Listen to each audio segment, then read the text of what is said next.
My name is Viola, and at 39 years old, I thought loyalty meant something. For 13 years, I was the brain behind King Logistics, helping build my father-in-law's empire from a local courier service into a shipping giant. I missed birthdays, anniversaries, and even my best friend's wedding to ensure every container arrived on time. I thought I was indispensable. I thought I was family. But on New Year's Eve, in a room full of people drinking champagne, paid for by my hard work, Desmond King looked me in the eye and said, "We are replacing you, Viola. You are expired." He did not know that by firing me, he was not just losing a manager, he was handing the keys to his destruction directly to his biggest rival. Before I tell you how I brought down an empire with a single phone call, let me know where you are watching from in the comments.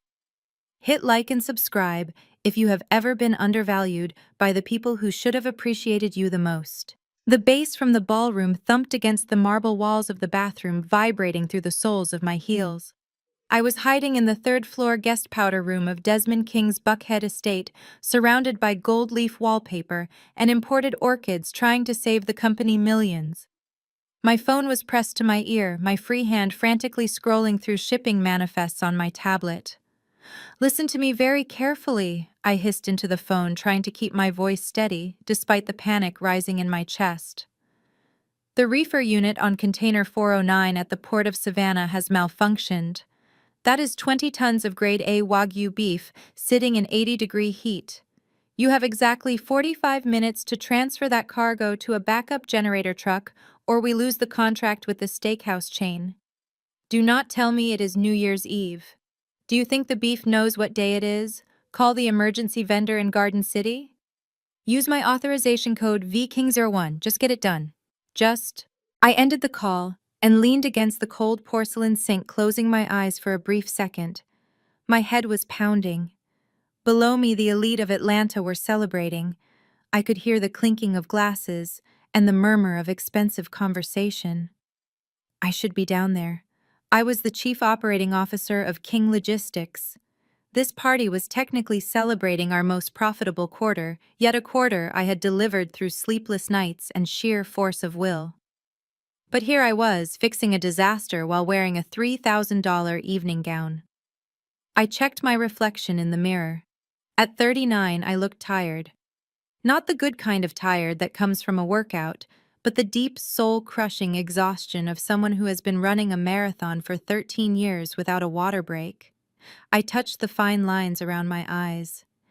Desmond had made a comment about them last week, suggesting I try a new eye cream. I smoothed my black dress, took a deep breath, and put my professional mask back on. The crisis was averted. The beef was safe. The company was safe. Surely tonight I could finally relax. I walked down the grand spiral staircase, my hand trailing along the mahogany banister. The ballroom was a sea of tuxedos and designer gowns. Waiters circulated with trays of caviar and champagne. My husband Jamal was standing near the bar, laughing with his younger brother. He did not look up when I approached. He never did anymore. Desmond King stood at the front of the room, tapping a silver spoon against a crystal flute. The sound cut through the chatter, silencing the room. He looked regal in his velvet tuxedo, a man who believed he was a king in more than just name. He stood on a raised platform, looking down at the crowd with a benevolent smile that did not quite reach his eyes. "Thank you all for coming," Desmond boomed, his voice filling the cavernous room. "Tonight we celebrate not just the new year, but a new era for King Logistics. We have had a record-breaking year, and we are poised for even greater heights." I straightened my posture, waiting for the acknowledgement. This was the moment. He always thanked the executive team. He always thanked me. I had prepared a modest nod, a smile that said it was a team effort. But first, Desmond continued, his eyes scanning the room until they landed on me. His smile tightened, just a fraction. "We must acknowledge that times change. The world of logistics is moving faster than ever. It is digital, it is social, it is young. To stay ahead, we need fresh energy. We need leadership that understands the language of the future, not just the grind of the past." My stomach dropped. The air in the room seemed to thin, making it hard to breathe. That is why I have made a difficult but necessary decision, Desmond announced. Effective immediately, we are restructuring the role of Chief Operating Officer. I froze. Restructuring. That was corporate speak for firing, but that was impossible. I was the COO. I was his daughter-in-law. I would like to introduce you to the future of King Logistics. Desmond gestured to the side of the stage. Please welcome our new Chief Operating Officer, Ashley King. The crowd parted and Ashley stepped forward. She was 24 years old, white blonde and glowing with the kind of youth that comes from never having worked a double shift in your life. She was my brother-in-law's new wife, a girl who spent her days posting lifestyle content on Instagram and her nights complaining that the warehouse smelled like diesel. She was wearing a white dress that looked suspiciously like a bridal gown, and she was holding a selfie stick live streaming the entire moment. Thank you, Daddy Desmond, Ashley squealed, stepping onto the platform and kissing him on the cheek. Oh my God, you guys, this is so exciting. We are going to make logistics so aesthetic, like shipping containers, but make it fashion. Scattered applause broke out mostly from people too confused to do anything else. I stood rooted to the spot, my blood turning to ice. Ashley. He was replacing me with Ashley, a girl who thought a bill of lading was a person named Bill. Desmond looked at me then. It was not a look of apology. It was a look of challenge. Viola, he said into the microphone, his voice dripping with faux sympathy. We want to thank you for your service. You have been a workhorse, really. But at 39, let's be honest, you are tired. You have expired. The company needs youth. It needs vibrancy. It needs someone who understands the digital age. Ashley has 500,000 followers. That is the future. The room turned to look at me. I felt their eyes burning into my skin. Pity, amusement, shock. Desmond continued twisting the knife. We are giving you a generous severance package, Viola. You can finally rest. Go to a spa. Fix those stress lines. Let the next generation handle the heavy lifting. Ashley turned the camera toward me, beaming. Say hi to the live Viola. Do not worry, I will take good care of your little spreadsheets. You look like you need a nap anyway. I looked at Jamal, my husband of 15 years. He was standing next to his father, sipping his drink, avoiding my gaze. He knew. He had known this was coming, and he had said nothing. He had let me fix the crisis in the bathroom. Let me save his inheritance one last time, all while knowing they were about to throw me out like yesterday's trash. The humiliation was a physical pain, a sharp stabbing sensation in my chest. But as I looked at Ashley giggling into her phone and Desmond preening like a peacock, something else took over. It was colder than the champagne and harder than the diamonds on Ashley's finger. They thought I was just a middle-aged woman they could discard. They thought my value was in my labor, my ability to follow orders. They had forgotten one crucial thing. I did not just run the systems, I built them. Every password, every vendor relationship, every regulatory loophole was stored in my head, not in their servers. Desmond raised his glass. To the future. To Ashley. I did not raise my glass. Instead, I took a step forward, my heels clicking loudly on the parquet floor. The crowd parted for me, instinctively sensing the dangerous energy radiating from me. I walked until I was standing right below the platform, looking up at the man I had called father for over a decade. You think I am expired? Desmond? I asked, my voice calm, loud enough to carry without a microphone. Desmond laughed, a nervous sound. Now, Viola, do not make a scene. It is a party. I am not making a scene, I said, smiling a smile that did not reach my eyes. I am making a resignation. You want the future. You have got it. But remember one thing. Logistics is not about followers. It is about flow. And you just blocked the main artery. I turned to Ashley, who was still filming. Good luck with the morning shipment, Ashley. I hope your followers know how to clear customs for hazardous materials, because I certainly will not be doing it for you. I turned my back on them and started walking toward the door. I could hear Desmond sputtering behind me, but I did not stop. I walked past my husband, who finally looked up, his eyes full of fear. Viola, wait, Jamal whispered, reaching for my arm. Do not be like this. Boosiness is business. I pulled my arm away as if he were burning me. You are right, Jamal. Business is business. And I am closing my account. I walked out of the ballroom and into the cold Atlanta night, leaving the warmth and the lies behind me. I had nothing but the clothes on my back and the rage in my heart. But as the heavy oak doors slammed shut behind me, I knew one thing for certain.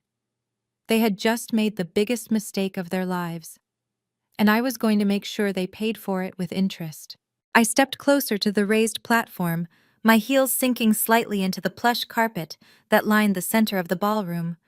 The silence in the room was heavy enough to crush bones. All those eyes, hundreds of them, were fixed on me, waiting for the explosion. They expected tears or a tantrum, but I refused to give them that satisfaction. I looked up at Desmond, the man I had respected, the man I had treated like a father, and I saw nothing but cold calculation in his gaze. Desmond, I said, my voice steady despite the trembling in my hands. I built the supply chain infrastructure from scratch. I negotiated the union contracts in Chicago when everyone else was too afraid to sit at the table. I managed the port strikes last year without a single day of delay. Ashley does not know the difference between a pallet and a container. How can you say this is about leadership? Desmond sighed, the sound of a parent disappointed by a slow child. He swirled the amber liquid in his crystal glass and leaned down, his voice dropping an octave so it vibrated with condescension. Viola, look at you. You are talking about unions and pallets. That is the old world. That is the grunt work. We are pivoting. We are becoming a lifestyle brand, not just a shipping company. He gestured to Ashley, who was busy adjusting the ring light attached to her phone case. Look at her, Desmond said. She represents freshness. She represents what is next. And you, Viola, let us be honest. At 39, you have expired. The word hung in the air like a slap. Expired, like a carton of milk left out on the counter. Like I was a perishable good that had lost its value simply because time had passed. You are tired, Viola, Desmond continued, relentless. The industry moves fast. We need energy. We need youth. Ashley has 500,000 followers on TikTok. When she posts a video, our stock ticks up. That is the future. You are a fax machine in a world of cloud computing, useful once but now just taking up space. Before I could respond, a bright light blinded me. Ashley had stepped off the platform and thrust her phone directly into my face. On the screen, I saw the livestream chat scrolling by, a waterfall of comments from strangers. Oh my God, you guys, look at this drama! Ashley chirped to her audience, her voice high and grating. This is exactly what I was talking about in my last Get Ready With Me video. Toxic workplace energy is so real. She tapped the screen, applying a heavy beauty filter over my face. The digital mask smoothed out my skin and enlarged my eyes, but it glitched as I moved, making me look distorted and monstrous. I put the glow filter on her, but honestly, you guys, even technology cannot fix those stress lines. Ashley laughed, looking at the camera instead of me. She looks so stressed and old, right? Like we need good vibes only in the boardroom. Hat, new era, and hashwad boss babe. She looked at me with a pity that felt sharper than hate. You should really drink more water, Viola, she said, loud enough for the donors in the front row to hear. Dehydration makes you look super haggard. Maybe you can use your severance pay for some Botox. My followers can give you a discount code. The room rippled with uncomfortable laughter. My husband Jamal stood 3 feet away, studying his shoes as if they were the most fascinating things on earth. He did not step in. He did not tell her to put the phone away. He let his wife be humiliated by a girl who was still in diapers when I started working for this family. I looked from Ashley's glowing screen to Desmond's smug face. They thought this was a victory. They thought shaming me would make me disappear, would make me small. But as I watched the digital hearts floating up the side of Ashley's screen, I realized something profound. They were not building a business. They were building a circus. And they had just fired the only person who knew how to keep the tent from collapsing. I am not stressed, Ashley, I said, my voice cutting through her narration. I am preparing. Because when you realize that filters do not fix logistics problems, you are going to need more than a discount code to save you. I turned away from the camera, refusing to be content for her feet any longer. But the sting of Desmond's words burned in my chest. Expired. I would show him exactly what happened when he threw away the only thing keeping his empire fresh. I turned my back on the ring light and the laughter, focusing my gaze on the one person in the room who owed me loyalty. Jamal was standing by the ice sculpture, his knuckles white as he gripped his tumbler of scotch. He looked impeccable in his bespoke tuxedo, the very picture of a supportive husband. But as I walked toward him, I saw the truth written in the slump of his shoulders. He was shrinking, trying to make himself invisible, trying to disappear into the gold wallpaper so he would not have to choose a side. Jamal, I said, stopping inches from him. My voice was low, intimate, a lifeline thrown to a drowning man. Tell him. Tell your father that this company collapses without me. Tell him about the Chicago contracts. Tell him who actually wrote the quarterly reports he is so proud of. Jamal finally looked at me, but his eyes did not hold the outrage I expected. Instead, they held a terrifying mixture of panic and resignation. He looked over my shoulder at Desmond, who was watching us with the cold indifference of a reptile waiting for its prey to stop struggling. Keep your voice down, Viola, Jamal hissed, taking a sip of his drink as if the alcohol could wash away his spine. Everyone is staring. You are making a scene. I am making a scene. I repeated the words, tasting like ash. Your father just humiliated me. He just told 500 people that I am expired trash. And you are worried about the volume of my voice. Jamal sighed and reached out to touch my arm, but I flinched away. He pulled his hand back, looking offended. Look, maybe he has a point. Not about the expired part that was harsh, sure, but about the rest. You have been working so hard lately. You are always stressed, always on the phone. Maybe it is time to slow down. My heart hammered against my ribs, a slow, painful rhythm. Slow down. Jamal. I am 39. I am at the peak of my career. I am not ready to retire to the porch to knit. But think about the lifestyle, Jamal said, his voice taking on a wheedling, pleading tone that made my stomach turn. You could finally relax. You could join the country club committee Mom is always talking about. Being a housewife is not a bad gig, Viola. You could redecorate the house. You could travel. Just let Ashley handle the headaches. I stared at him as if he were a stranger. This man I had shared a bed with for 15 years.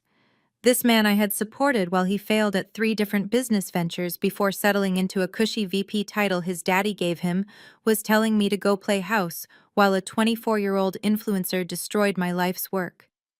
Is that what you want? I whispered. You want a wife who lunches while you pretend to run a company you do not understand. Shh. Jamal glanced nervously at his father again. Please, Viola, do not make Dad angry. If we fight him on this, he could cut us off. The trust fund, the estate, the access to the jet. We have to play the game. Just apologize, say you were tired, and accept the severance. Please. For us. For us. The words hung in the air, a toxic cloud. There was no us. There was only him and his inheritance. He was 45 years old, and he was still a terrified little boy afraid of his father taking away his allowance. He was not protecting me. He was protecting his comfort. I looked at the man I married, and I saw nothing but a hollow suit. The loneliness that washed over me was absolute. It was colder than the winter air outside. I was not just unemployed. I was unmoored. I had no job, no title, and now I realized I had no husband. I was standing in a room full of people, and I was completely, entirely alone. You are right, Jamal, I said, my voice dead calm. I should not make your father angry. I should not be an obstacle to your inheritance. He let out a breath of relief, smiling that weak, spineless smile. Exactly, baby. I knew you would understand. Let's just go get a drink and we can smooth this over. I looked at his hand reaching for mine, and I felt a sudden, violent clarity. I did not want to smooth it over. I wanted to burn it down. I looked at Jamal's hand reaching for mine and felt nothing. No spark, no comfort, just the cold realization that the man I had slept next to for 15 years was nothing more than a coward in a tuxedo. If there was no marriage left, there was no reason to play nice. I stepped back, my heels digging into the expensive carpet, creating distance between me and the family that had just cannibalized my career. Fine, Desmond, I said, my voice projecting clearly over the low murmur of the crowd. If I am expired, then cash me out. I want my commissions. For 13 years, you rolled my performance bonuses back into the company. You told me it was equity. You told me it was an investment in our shared future. Well, my future just walked out the door, so I want my payout. $500,000 plus interest. Cut the check, and I will leave quietly. Desmond laughed, but this time it wasn't nervous. It was a deep belly laugh that shook his velvet jacket. He looked around at his guests, inviting them to share in the joke as if I had just asked for the moon on a silver platter. Did you hear that, everyone? He boomed, his voice dripping with amusement. She wants a payout. He stepped closer to me, his cologne overpowering the scent of the expensive lilies. Viola, you really do not understand how this works, do you? There are no commissions for family. That money was not a debt. It was your duty. You were building this for Jamal, for your future children. It was your contribution to the legacy. You do not get paid for doing your job as a wife and daughter-in-law. I felt the blood drain from my face. Duty. He called 13 years of 60-hour weeks duty. While he bought yachts and Ashley bought designer handbags, I was working for free under the guise of family obligation. They had monetized my loyalty and called it love. That is illegal, Desmond, I whispered, my hands clenching into fists at my sides. We had an agreement. Desmond shrugged, taking a sip of his champagne. Do we? Or do we have a verbal understanding between a father and his daughter-in-law? Good luck proving that in court without bankrupting yourself first. And speaking of bankruptcy, let me make something very clear to you, Viola. He leaned in close, his eyes hard as flint, the benevolent patriarch mask slipping completely to reveal the tyrant underneath. The moment you walk out those double doors, you leave with nothing. The luxury SUV you drove here tonight. That is a company lease. The phone in your hand, company property, the credit cards in your purse, corporate accounts. I will freeze everything before you reach the front gate. He gestured to the rainy night beyond the windows. You walk out of here and you are destitute. No job, no car, no money. Just a middle-aged woman with a bad attitude and a long walk home in the rain. Stay and accept your place as Ashley's assistant, or leave with nothing. Those are your choices. I looked at Jamal, expecting him to protest, to say that this was too far, that you do not strip your wife of her basic dignity. But he just looked away, examining the ice in his glass, refusing to meet my eyes. He was letting his father strip me of everything, my dignity, my career, and now my financial survival. They had trapped me. They had used me until I was empty, and now they were threatening to leave me on the side of the road if I dared to ask for what I was owed. Desmond smiled, waiting for me to fold, waiting for me to beg. He thought the fear of poverty would make me stay. He thought I would accept the humiliation just to keep the heated seats and the platinum card. He thought he owned me. He was wrong. I looked at Desmond, the man who had just threatened to erase my existence with a few keystrokes. Then I looked at Ashley, who was still filming, her face illuminated by the artificial glow of her phone, waiting for my reaction so she could monetize my pain. Finally, I looked at Jamal, the man who had promised to love and cherish me, but was now hiding behind his father's velvet tuxedo, like a frightened child. You think you can trap me with a car and a credit card? I asked, my voice soft, but carrying a weight that silenced the room. You think my dignity has a price tag? You think I stayed for 13 years because of the heated seats? I reached for my left hand. The diamond on my finger was heavy, a symbol of a promise that had been broken long before tonight. It was a beautiful ring custom designed, but now it felt like a shackle. I twisted it, pulling it over my knuckle.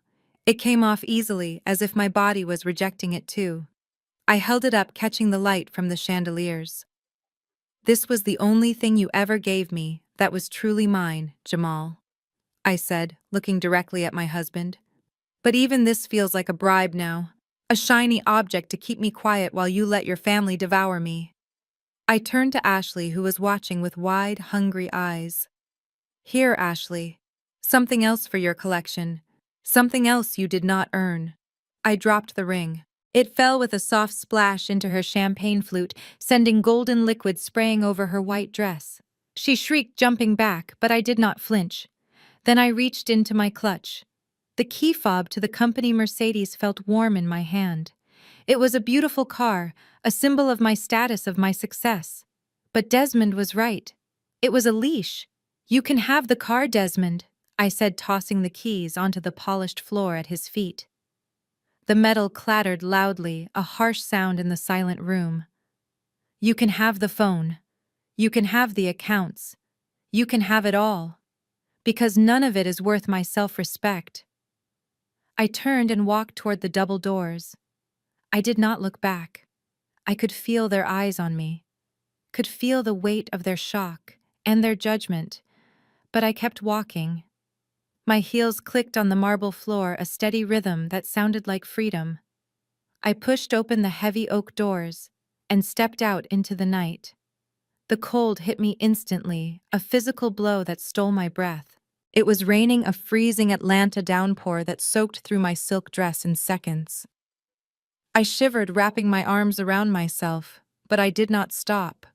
I walked down the long, winding driveway, leaving the lights and the music and the warmth behind. I had no coat. I had no car. I had no money. My bank accounts were likely already frozen, my cards useless plastic in my purse. I was 39 years old, and I had nothing but the clothes on my back and the fire in my belly. The rain mingled with the tears on my face, hot and cold running together. I was terrified. I was furious. But as I reached the iron gates and stepped onto the public road, a strange feeling washed over me. It was not despair. It was clarity. They had stripped me of everything they thought mattered: money, status, comfort. But they had forgotten what I was made of. They had forgotten that before the private jets and the boardrooms, I was a girl who studied by candlelight because we could not afford electricity. I was a woman who built logistical empires from chaos. I looked back at the mansion glowing on the hill, a fortress of greed and betrayal. "Enjoy the champagne," I whispered to the rain, "because the hangover is going to be brutal." I started walking into the darkness, one step at a time, away from the life that had expired and toward the storm that was just beginning. I was cold. I was broke. But for the first time in 13 years, I was free. And they had no idea what a free woman could do. The Greyhound station was a world away from the velvet and crystal of Desmond's mansion. It smelled of diesel fumes, stale coffee, and despair. Fluorescent lights buzzed overhead, casting a harsh, flickering glow on the cracked linoleum floor. I sat on a hard plastic bench, my silk dress clinging to my skin like a second freezing layer. The hem was ruined, stained with mud and oil from the long walk in the rain. My hair, once perfectly styled, was now a tangled, wet mess plastered to my skull. I shivered uncontrollably, my teeth chattering in the damp cold. People walked by, giving me wide berths. To them, I must have looked like a madwoman, a fallen socialite who had stumbled out of a gala and into the gutter. A man with a ragged beard and a shopping cart full of cans stared at me for a long moment before shaking his head and muttering something I could not catch. I reached into the small, hidden pocket of my clutch, the only thing Desmond had not thought to confiscate: my personal phone. Not the company-issued one, but an old burner I kept for emergencies. It had 12% battery left. I powered it on my fingers, stiff and clumsy. A flood of notifications lit up the cracked screen. The first one was from my bank. Alert: joint checking ending in 4092. Withdrawal of $254,000 processed. Available balance. Dollars. I stared at the numbers, the zeros blurring together. $254,000. My life savings. My emergency fund. The money I had put away quietly, dollar by dollar, just in case the fairy tale ever ended. Gone. Another notification popped up. Alert joint savings ending in 33 on 18. Transfer of $82,000 and dollars completed. Available balance. $0. Jamal. He had not wasted a second. While I was walking in the rain, he was logging in, stripping me bare. He knew the passwords. He knew the security questions. We were husband and wife. What was mine was his. And now what was mine was gone. I felt a scream building in my throat, a primal sound of rage and loss, but I swallowed it down. Screaming would not bring the money back. Screaming would just get me kicked out of the only shelter I had. I checked my credit cards. Declined. Frozen. Cancelled. Desmond had made good on his threat. He had erased me from the financial system. I had no cash, no cards, no assets, just a dead phone and a wet dress. I looked around the station at the tired faces of the other travelers. A mother rocking a crying baby. An old man sleeping with his head on a duffel bag. A group of teenagers laughing loudly near the vending machines. They all had somewhere to go. They all had a ticket, a destination, a plan. I had nothing. At 39 years old, after building a logistical empire that moved billions of dollars of goods around the world, I could not even afford a bus ticket to the next town. The irony was suffocating. I had spent my life optimizing routes, calculating risks, and ensuring safe passage for everyone else's cargo. But I had failed to secure the most important shipment of all, myself. I pulled my knees to my chest, trying to preserve whatever body heat I had left. The cold was seeping into my bones, making my joints ache. I closed my eyes and leaned my head back against the graffiti-covered wall. So this is rock bottom, I thought. It is not a dramatic explosion. It is not a fiery crash. It is just cold, wet, and quiet. It is sitting on a plastic bench in a bus station, realizing that the man you loved is a thief and the family you served is an execution squad. But as I sat there shivering in the dark, a tiny spark ignited in the center of my chest. It was not hope. It was not faith. It was hate. Pure, cold, clarifying hate. They thought they had broken me. They thought they had left me with nothing. But they had forgotten one thing. You cannot break someone who has already been forged in fire. I opened my eyes and looked at the flickering departure board. I did not know where I was going yet. But I knew one thing for certain. I was not done. Not by a long shot. I stared at the cheap burner phone in my trembling hand. 10% battery remaining. It was a digital hourglass counting down the minutes until I was completely cut off from the world. I had one number left to call, one person who might still care about Viola the human being, not Viola the asset. My mother. Mama lived in an assisted living facility in Decatur. It was a nice place with manicured gardens and nurses who actually smiled. It was the kind of place that cost $5,000 a month. For years I had prided myself on providing that for her. But as my thumb hovered over the call button, a cold realization washed over me. I did not sign those checks. The King Family Trust did. Desmond did. I pressed call. The ringback tone sounded distorted and tinny in the empty station. One ring, two rings. Pick up, Mama. Please just pick up. Hello? Her voice was small, shaky. She sounded old, older than I remembered.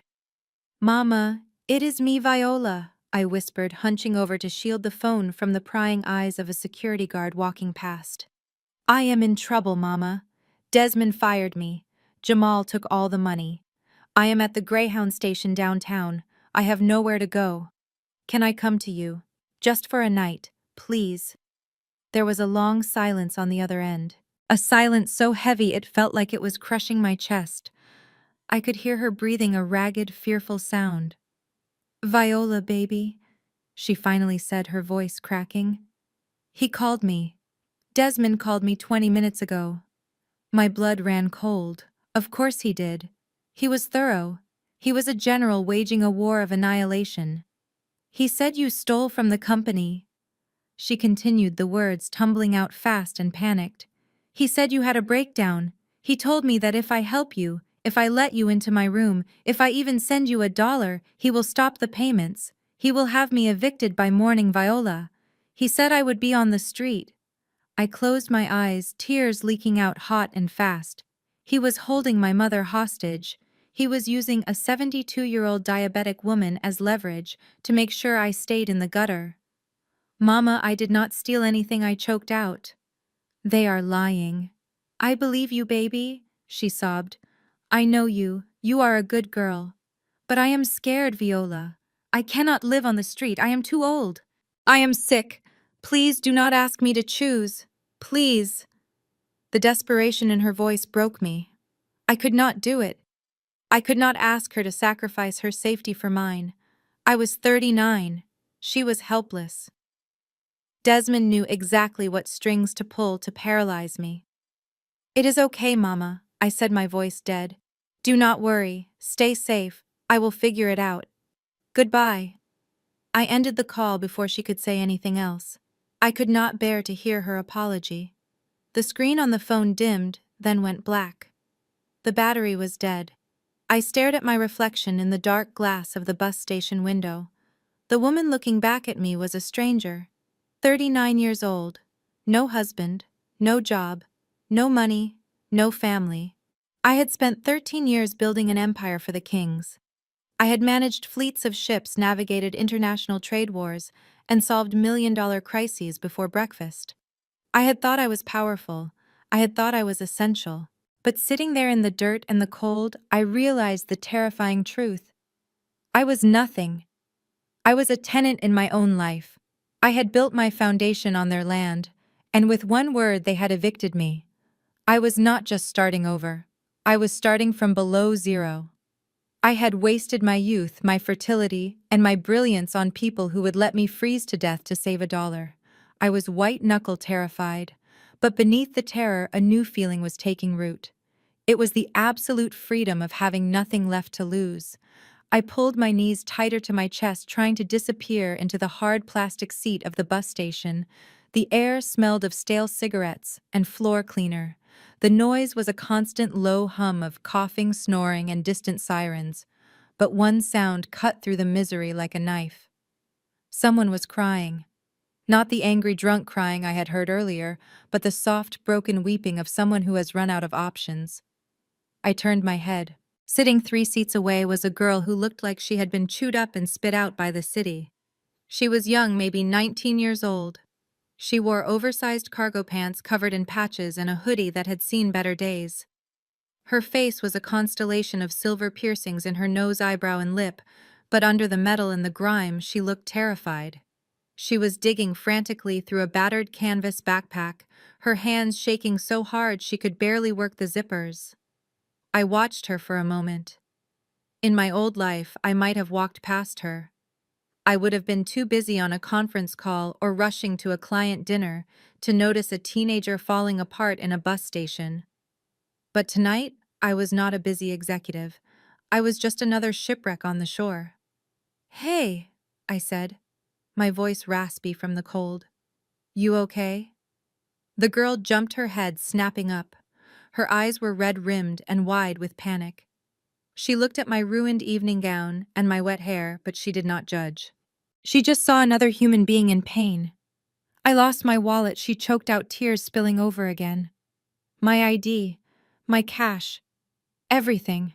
I just wanted to go home. I am stuck here. I cannot even call anyone because my phone died."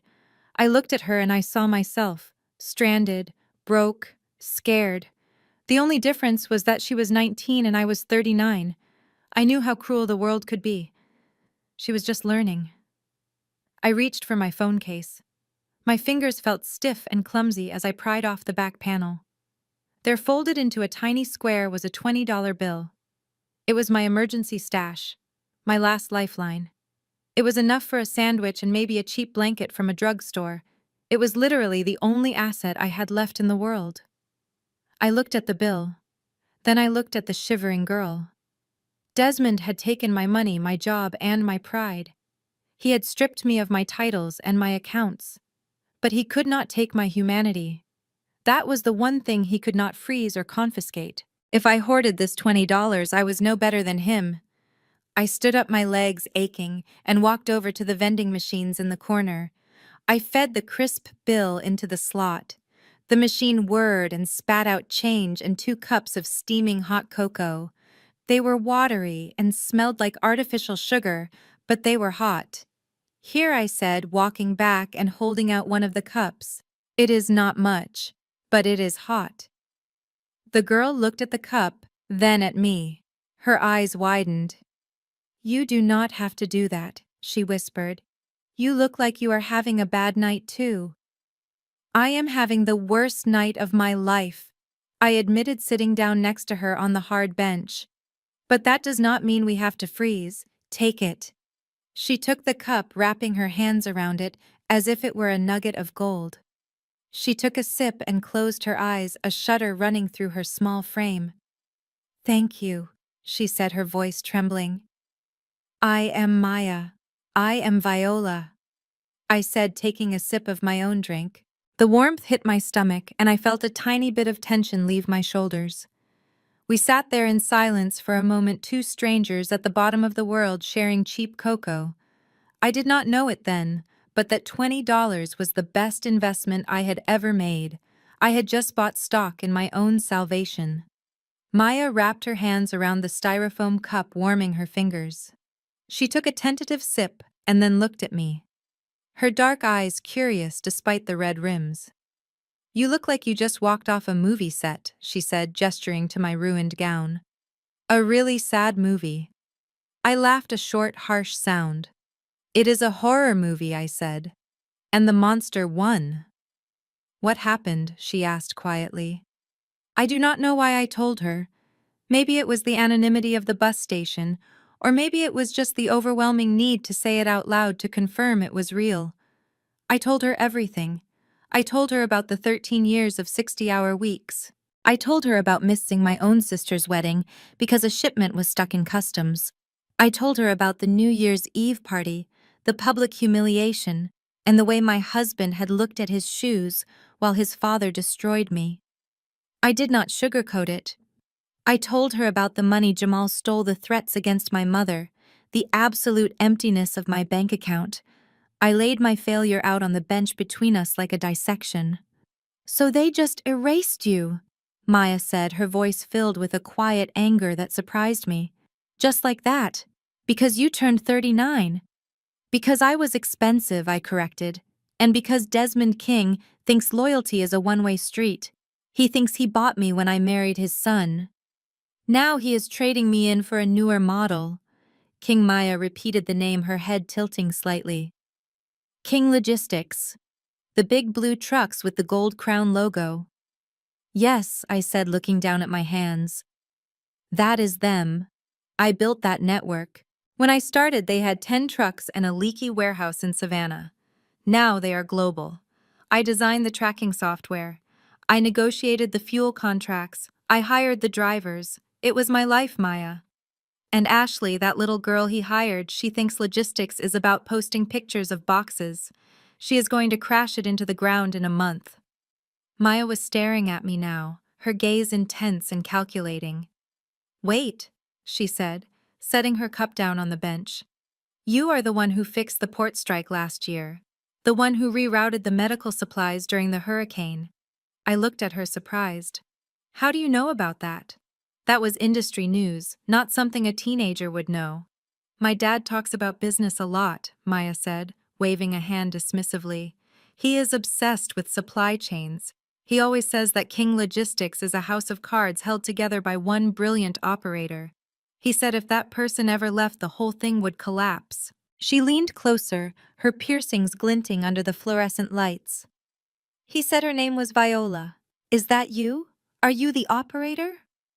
I felt a strange flush of pride amidst the shame.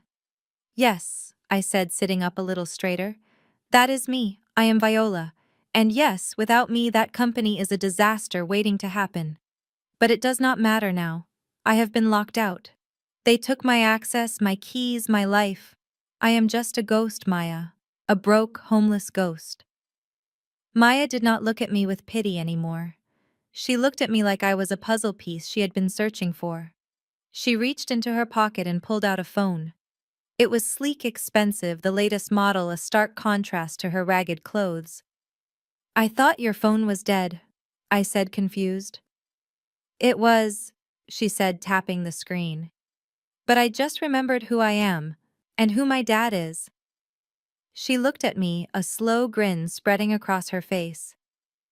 You know, Viola, my dad has been trying to figure out how to beat Desmond King for 20 years. He calls him the old vulture. He says King steals ideas because he cannot have any of his own. She dialed a number and put the phone to her ear. I listened, the bus station noise fading into the background. Dad, she said into the phone, her voice changing, becoming confident, commanding. Do not yell. I know I ran away. I know you are worried. But shut up for a second and listen to me. She looked at me and winked. I am at the Greyhound station. No, I am not coming home. Well, not just me. I found something better than home, Dad. I found the weapon. She paused, listening to the voice on the other end. Yes, the weapon, she said. I am sitting next to Viola Davis. The Viola Davis, the one who runs King Logistics. Desmond fired her tonight, Dad. He threw her out on the street. Yes, I am sure. She is right here. And she is really, really pissed off. She held the phone out to me. He wants to talk to you. I took the phone, my hand shaking. Hello, I whispered. A deep, smooth voice answered, not angry. Not worried, just powerful. Ms. Davis, the voice said. My name is Elijah Vance. If half of what my daughter says is true, I think you and I are about to become very good friends. Stay right there. I am coming to get you. And bring your rage, Ms. Davis. We are going to need it. I handed the sleek phone back to Maya, my fingers numb not just from the cold, but from the shock of who was on the other end of the line. Elijah Vance, the wolf of West Midtown, the man Desmond King checked under his bed for at night. He was coming here, to a Greyhound station that smelled like bleach and bad choices. Maya slipped the phone into her oversized cargo pants and looked at me with a smirk that was equal parts rebellious teenager and shark. He is 10 minutes away, she said. He was already in the car leaving his own New Year's party. He said he would rather talk to you than the mayor. I sat back against the hard plastic bench, trying to process the shift in my reality. 10 minutes ago, I was destitute. Now I was waiting for a billionaire. I looked at Maya, really looked at her this time. Under the grunge aesthetic and the piercings, I saw the intelligence in her eyes. She was not just a runaway. She was a headhunter. Why, I asked, my voice quiet. Why help me? You could have just called him for money and left me here. Maya shrugged, pulling her knees up to her chin. Because I hate how they treat people, she said simply. I saw your face, Viola. I saw what they did to you. And I know my dad. He is ruthless, yes, but he respects talent. He hates wasted potential. And Desmond King just threw away his most valuable asset. I want to see the look on King's face when he realizes who picked it up. We waited in silence as the minutes ticked by. The station was thinning out, the late-night lull settling in. A janitor pushed a mop bucket past us, the wheels squeaking a lonely rhythm. Outside, the rain had turned into a deluge, battering against the glass doors. Then the atmosphere in the station changed. It was subtle at first. The security guard by the door straightened his spine. The few people waiting near the entrance stopped talking and looked outside. I turned my head. Through the rain-streaked glass, I saw headlights. Not the yellow dim lights of a city bus or a taxi. These were crisp blue-white LEDs cutting through the gloom like lasers. A car pulled up to the curb, gliding silently as a predator. It was a Rolls-Royce Phantom jet, black and massive, looking like a tank dressed in a tuxedo. It was so out of place in this crumbling part of town that it looked like a special effect. The back door opened before the car even came to a full stop. A man stepped out, ignoring the rain soaking his expensive suit. He was tall, broad-shouldered, with skin the color of deep mahogany and a shaved head that gleamed under the streetlights. He held a large black umbrella, but he did not open it for himself. He walked straight toward the sliding doors of the station, his stride eating up the distance. Maya stood up, grabbing her battered backpack. "Showtime," she whispered. The doors slid open and Elijah Vance stepped into the bus station. The air seemed to shift around him, charged with electricity and money. He scanned the room, his eyes sharp and assessing, until they landed on us. He did not look at his daughter with anger.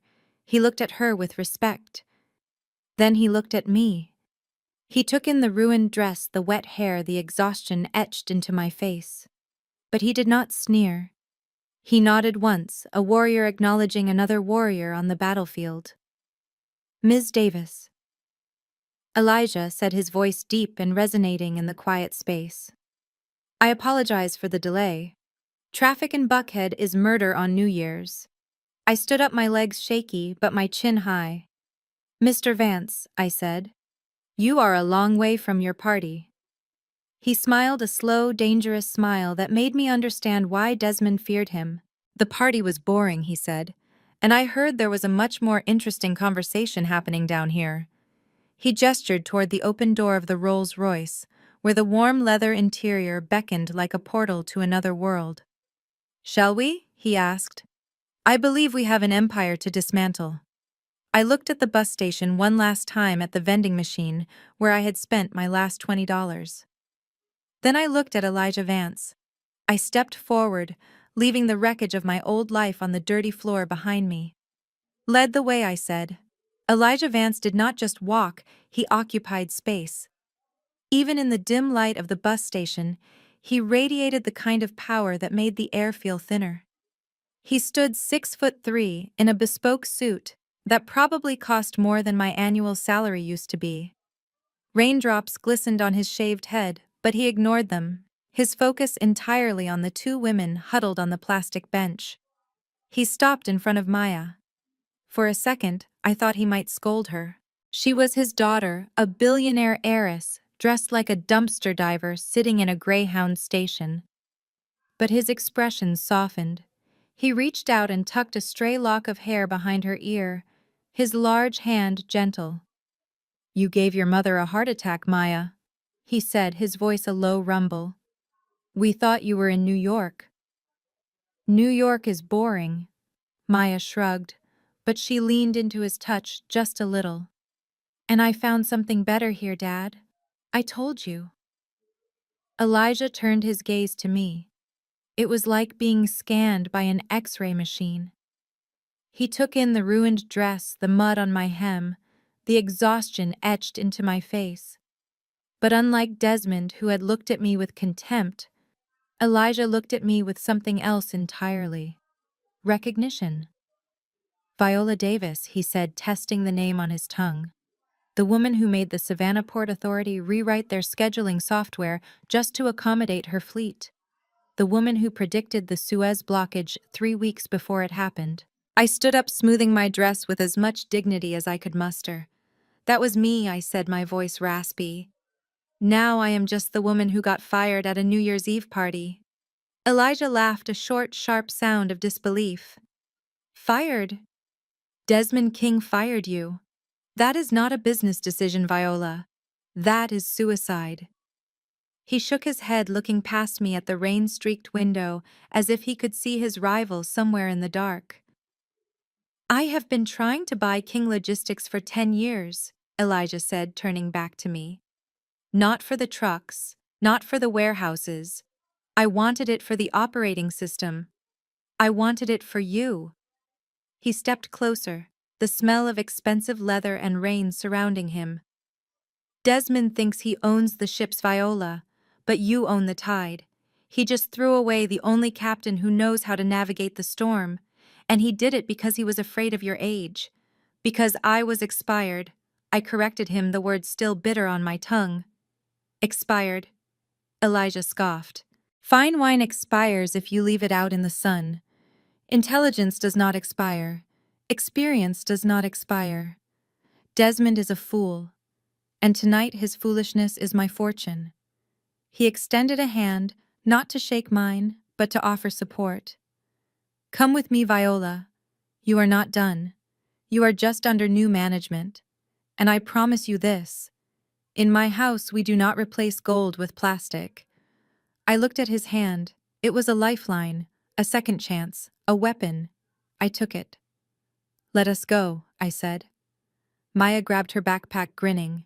I told you he would like you, she said. Now can we please go somewhere that does not smell like bleach? I am starving. Elijah ushered us toward the car, holding the umbrella high to shield me from the rain. As I slid into the back seat of the Rolls-Royce, I looked back at the bus station one last time. I was leaving my old life behind, but I was taking my rage with me, and now I had a billionaire to help me aim it. The elevator doors slid open with a soft chime, revealing a penthouse that felt more like a fortress in the sky than a home. Floor-to-ceiling windows offered a panoramic view of Atlanta, the city lights shimmering through the heavy rain like scattered diamonds. The air smelled of white tea and expensive leather, a sharp contrast to the diesel fumes and bleach of the bus station I had just left. Maya immediately disappeared into the kitchen, her combat boots squeaking on the polished marble floors. Elijah turned to me, his expression unreadable. The guest suite is down the hall to the right, he said. My sister keeps some clothes here. You should be about the same size. Take your time, Viola. Wash off the night. I walked into the bathroom and locked the door, leaning back against the cool wood for a moment to catch my breath. I peeled off the ruined black evening gown, the silk heavy with mud and rainwater. It fell to the floor with a wet slap, a pile of expensive failure. I stepped into the shower and turned the water as hot as I could stand.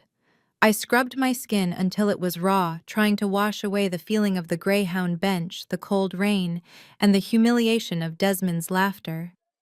When I stepped out, I found a cream cashmere sweater and soft trousers in the closet. They were elegant, understated, and warm. I dressed slowly, looking at myself in the mirror.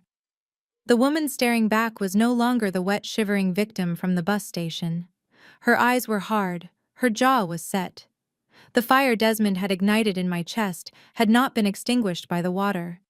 It was burning hotter. I walked back out to the living area. Elijah was standing by the window holding a tumbler of amber liquid. He turned when I entered, his eyes assessing me with that same respectful intensity.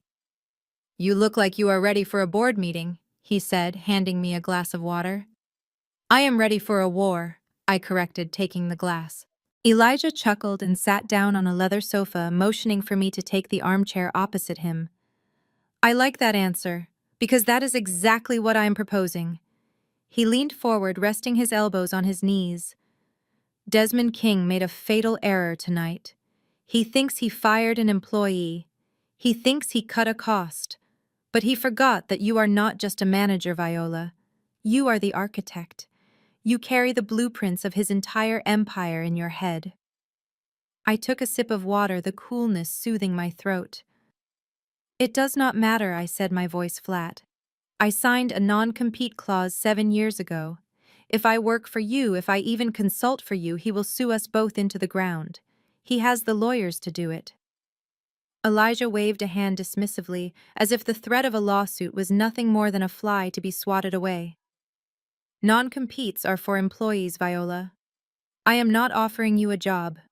I do not need a VP of operations. I have plenty of people who can follow orders. He reached into his jacket pocket and pulled out a single crisp sheet of paper, sliding it across the coffee table toward me. I am not looking for a hire, he said, his voice dropping to a serious rumble. I am looking for a co-founder. I am launching a new venture.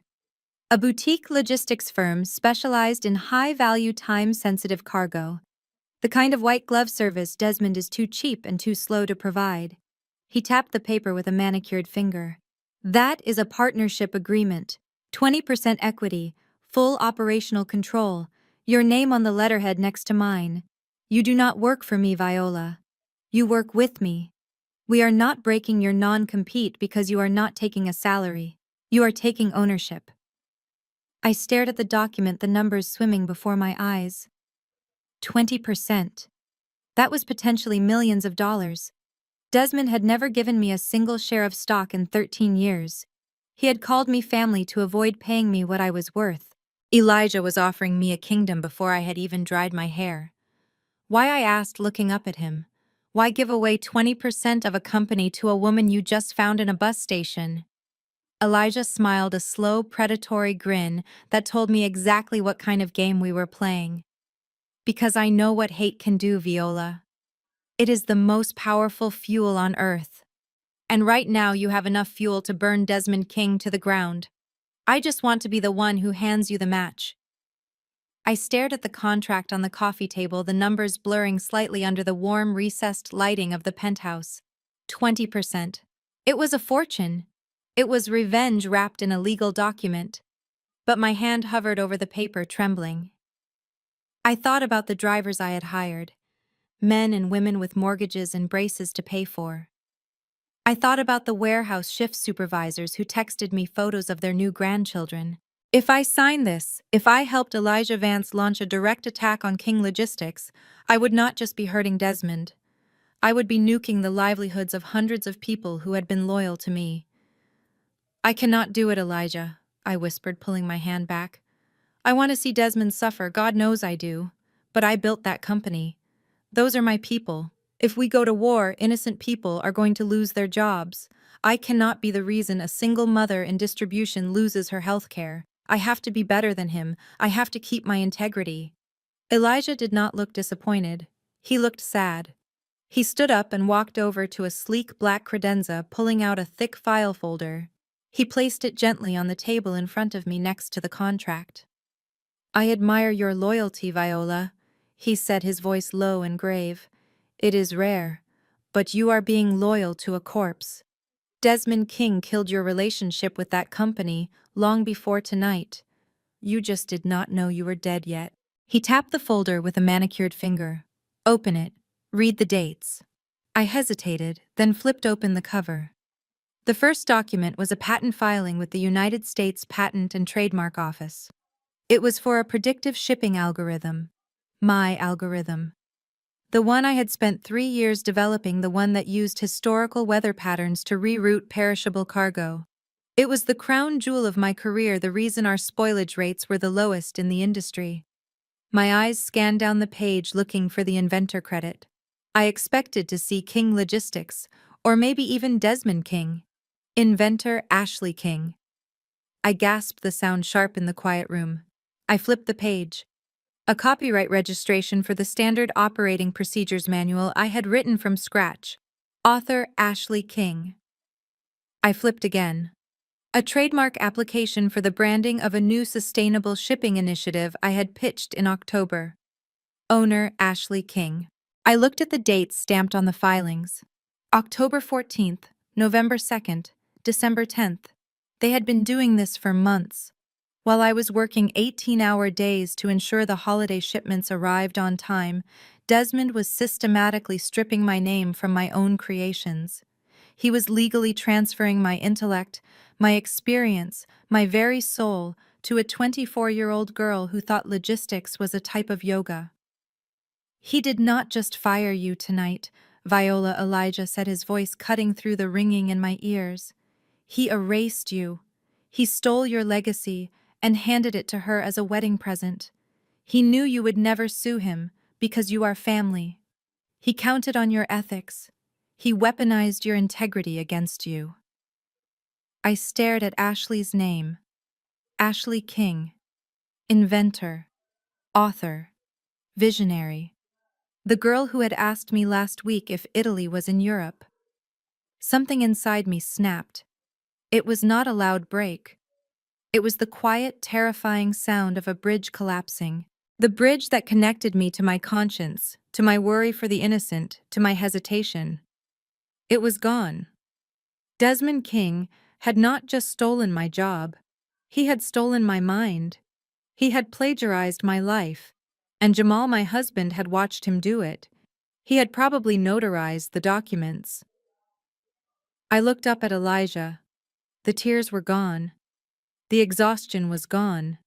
There was only a cold, crystalline clarity. "Where do I sign?" I asked. I picked up the heavy Mont Blanc pen Elijah offered. The weight of it felt good in my hand, solid and real. My signature flowed onto the lines, smooth and final.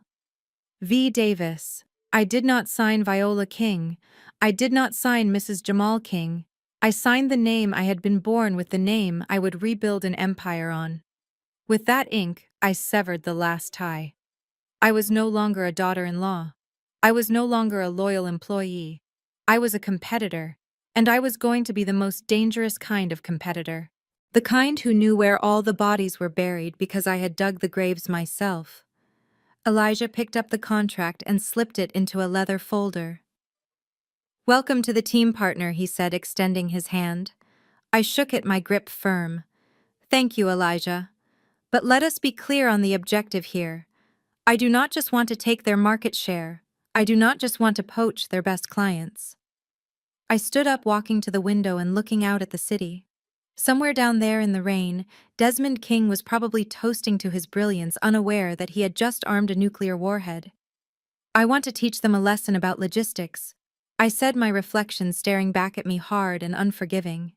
"They think logistics is just moving boxes from point A to point B. They think it is about trucks and ships and fuel costs." I turned back to Elijah. "But you and I know the truth. Logistics is about connections. It is about the delicate, invisible web that holds the world together. A supply chain is only as strong as its weakest link." I walked over to the credenza and picked up a crystal decanter of whiskey, pouring myself a generous measure. "Desmond thinks I was just a cog in his machine. He thinks he can replace me with a shiny new part, and the engine will keep running." I took a sip, the burn of the alcohol matching the fire in my gut. "But he forgot that I am not a cog, Elijah. I am the oil. I am the grease that kept the gears from grinding themselves into dust. I am the one who smoothed over the friction between the vendors and the accounts payable department. I am the one who remembered the portmaster's anniversary so our containers got priority clearance. I am the one who kept the whole damn thing from overheating." I set the glass down with a sharp click. "When you remove the oil, the machine does not just stop working. It seizes, it overheats, it destroys itself from the inside out." I looked at Elijah, my eyes blazing. "That is what I am going to do to King Logistics. I am not going to attack them from the outside. I am going to let them destroy themselves from the inside. I am going to let Ashley make her mistakes. I am going to let Jamal fumble the contracts. And when the friction starts, when the heat builds up, when the whole thing starts to smoke and scream, I will be standing right there with the fire extinguisher, and I will not use it." I smiled, a cold, terrifying smile. One broken link can destroy an entire supply chain. Desmond King just broke the most important link he had. Now let us watch the whole chain shatter. Elijah raised his glass to me, his eyes shining with respect. "To shattered chains," he said. "To broken links," I replied. "And to the new management." The next morning I walked into Elijah's company headquarters, not as a visitor, but as a general surveying her new command center. Vance Global was sleek, modern, and buzzing with efficiency, but I was not interested in the glass-walled conference rooms or the ergonomic chairs. I needed soldiers. I sat down in my temporary office, a corner suite with a view that made Desmond's mansion look like a dollhouse. I pulled out my personal phone and started scrolling through my contacts. Not the executives, not the vendors. I was looking for the people who actually made the world move. First on my list was Marcus. He was 55 years old, black, and had been the head of the dispatch team at King Logistics for 20 years. He knew every truck driver by name, every back road from Atlanta to Miami, and could smell a delayed shipment before it even left the warehouse. Ashley had fired him 2 weeks ago because he refused to wear the new neon pink company polo shirts she had designed.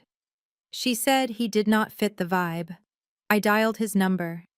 Marcus picked up on the second ring, his voice tired. "Hello, Marcus, it is Viola." "Marcus, it is." There was a pause, then a warmth filled his voice. Ms. Viola, I heard about last night. I am so sorry. That man is a fool. He is worse than a fool, Marcus, I said, leaning back in my chair. He is a thief, and I am about to get everything back.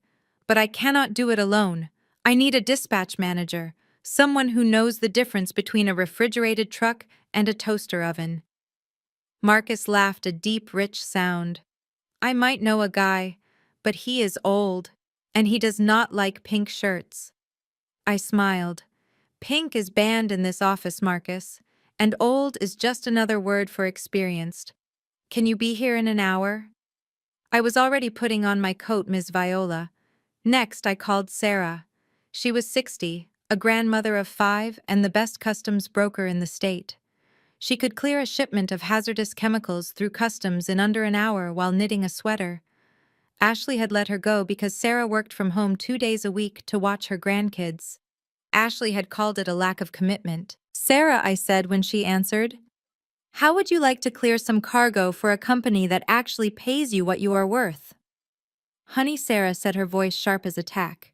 If it means I get to beat Desmond King at his own game, I will work for free. By noon, my office was filled with the cast-offs, the rejects, the expired. There was David, the warehouse foreman, who had been fired for having gray hair. There was Elena, the logistics coordinator, who had been let go because she refused to download TikTok. There was a room full of people with decades of experience, people who had built King Logistics with their sweat and their brilliance, only to be discarded like trash. I stood at the head of the conference table looking at their faces. They were tired. They were hurt. But underneath the pain, I saw the same fire that was burning in me. Ladies and gentlemen, I said, my voice ringing with authority, Desmond King thinks we are the past. He thinks we are obsolete. He thinks he can replace us with apps and influencers. I looked around the room, meeting each pair of eyes. But he forgot one thing. Apps crash. Influencers get bored. But we endure. We solve problems. We move mountains.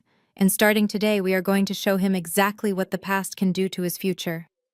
A murmur of agreement went around the table, growing into a roar of approval. Welcome to Vance Global, I said, smiling a shark-like smile. Let us get to work. We have an empire to steal. I sat at my new desk, the leather soft beneath my fingers. It was time to launch the White Glove Initiative. Desmond King built his fortune on volume. He moved millions of tons of cheap plastic and fast fashion, and he did it by cutting every corner imaginable. But in his obsession with scale, he had forgotten about precision. He had forgotten that there are some things you cannot afford to lose, some things you cannot afford to delay. I pulled up the contact list I had rebuilt from memory. It was not on a server. It was in my head. I knew exactly who to call. I dialed the number for Jean-Luc, the head of logistics for a major French pharmaceutical company. He had been a client of King's for 5 years, but lately he had been complaining about temperature variances in his shipments. Bonjour, Jean-Luc, I said when he answered, my voice warm and confident. It is Viola. Viola, there was a pause, then a rush of relief. Mon Dieu, we heard you left. It has been chaos. The new contact Ashley, she sent me a TikTok when I asked for a temperature log. A TikTok, Viola. I smiled. That sounds frustrating, Jean-Luc. But I am not calling to gossip. I am calling to offer you a solution. I have started a new division at Vance Global. We call it White Glove. I leaned forward, my voice dropping to a confidential pitch. No call centers. No tracking numbers that do not work. You get my personal cell phone number. You get 24/7 satellite monitoring of every single pallet. And most importantly, you get drivers who know that if the temperature goes above 2 degrees Celsius, the shipment is ruined. Jean-Luc sighed, a sound of pure longing. But the cost, Viola. King is cheap. King is cheap because he does not care if your insulin arrives spoiled, I countered. What is the cost of a recalled shipment, Jean-Luc? What is the cost of your reputation? I am not offering you the cheapest ride. I am offering you the safest. I am offering you a guarantee. I could hear him calculating. He knew I was right. He knew that one bad shipment could cost him his job. Send me the contract, he said finally. If you can guarantee the cold chain, I do not care what it costs. I hung up and immediately dialed the next number. Sarah, the operations director for a luxury handbag distributor. Her inventory was currently sitting in a damp warehouse in New Jersey because Ashley had forgotten to file the insurance paperwork. Sarah, I said, cutting straight to the chase. I know your spring collection is hostage in Jersey. I can have a truck there in 2 hours. A clean truck, a secure truck, and I have a customs broker who owes me a favor. We can have those bags in your boutique by Friday. Viola? Sarah gasped. You are a lifesaver. Desmond told me it would be 2 weeks. He said mold was a natural risk of shipping. Mold is a sign of incompetence, I said. I will send the paperwork.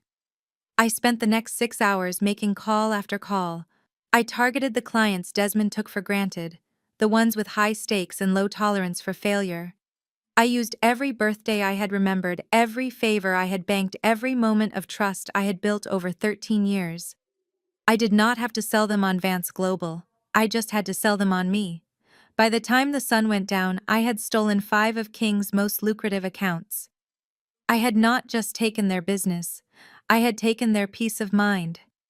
Desmond King was playing checkers with shipping containers. I was playing chess with the global economy, and I had just taken his knights. I stared at the contract on my screen, the cursor blinking on the signature line. It was the vaccine distribution agreement for the Southeast region. This was not just a shipping contract, it was a lifeline for millions of people. It required temperature-controlled trucks, real-time GPS tracking, and security clearance that took months to acquire. King Logistics had held this contract for 5 years, but they had been complacent. They had started subcontracting the last-mile delivery to unmarked vans to save money.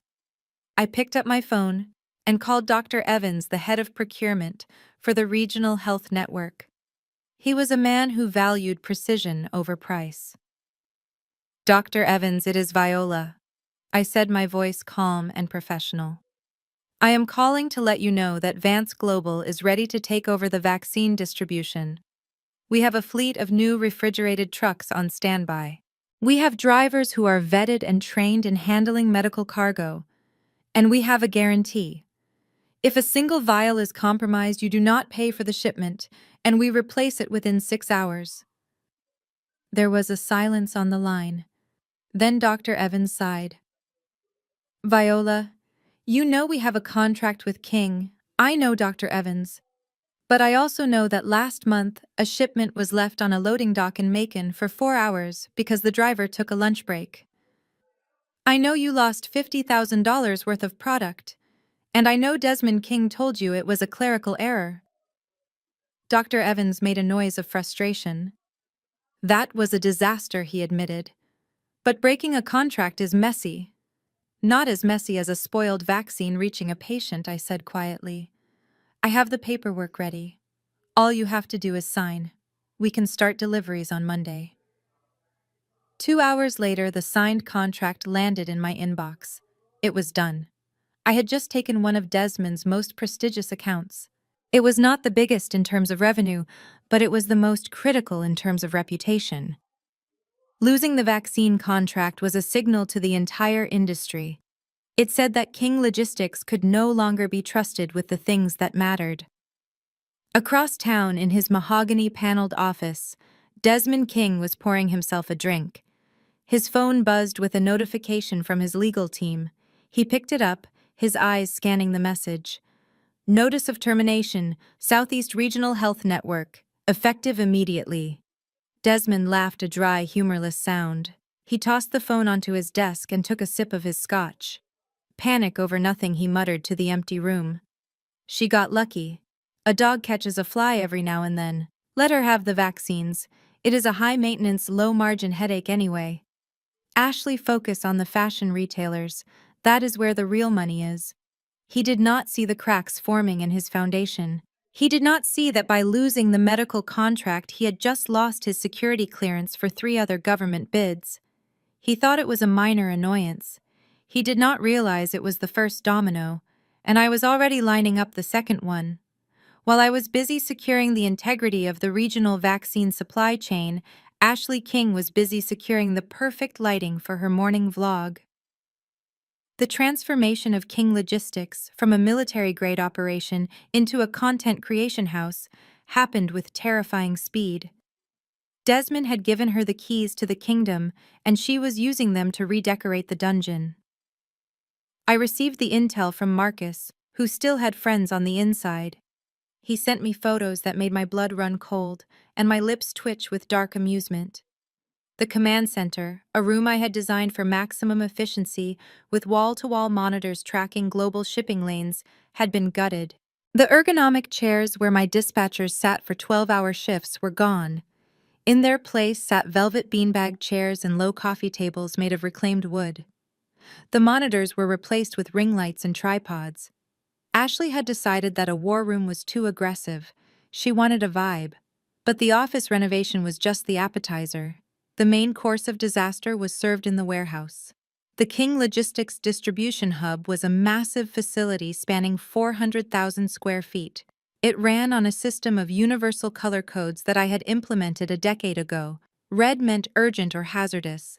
Blue meant refrigerated. Yellow meant hold for inspection. It was a language that every forklift driver and packer understood instantly. It was a language that kept people safe and cargo moving. Ashley walked onto the warehouse floor on a Tuesday morning wearing open-toed stilettos and holding a color swatch book. She looked at the sea of red and yellow tags and wrinkled her nose in disgust. "This energy is all wrong," she announced to the shift supervisor, a man who had been moving freight since before she was born. "Red is so angry. It screams anxiety.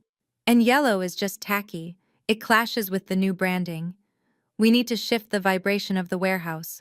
We need to invite abundance." She opened her swatch book and pointed to a pale, washed-out green. "Sage," she declared. "We are replacing red with sage. It represents growth and tranquility. And instead of blue, let us go with sky. It is more optimistic. And for the hazard tags, let us use blush. It is much more welcoming than that awful neon orange." The supervisor tried to explain. He tried to tell her that sage looked exactly like the gray concrete floor under bad lighting. He tried to tell her that blush was not a color that signaled danger to a man driving a 5-ton machine. But Ashley waved him off. "Do not be a blockage to the flow," she scolded him, while her assistant filmed the interaction. "We are disrupting the industry. Get the paint." By Wednesday morning, the chaos was absolute. The veteran staff stared at the new pastel tags in confusion. A pallet of lithium-ion batteries, which should have been marked with a screaming red hazard tag, was labeled with a calming sage sticker. It was placed next to a shipment of cotton sheets because the colors looked cute together. The drivers could not find the priority shipments because everything was color-coded to match a mood board instead of a delivery schedule. Forklifts idled in the aisles while operators argued over whether a box was sky or ocean. Arguments broke out, schedules slipped. And in the middle of it all, Ashley was dancing in front of a wall of misplaced inventory, filming a TikTok about how she was bringing feminine energy to the male-dominated world of supply chain management. I watched the video on my phone in my new office at Vance Global. I watched her twirl in front of a pallet that I knew contained flammable solvents, which was sitting dangerously close to a heat vent. "She is not disrupting the industry," I said to Elijah, who was watching over my shoulder. "She is color-coding a catastrophe. Let her paint." Elijah said, his voice grim. "She is just making the target bigger."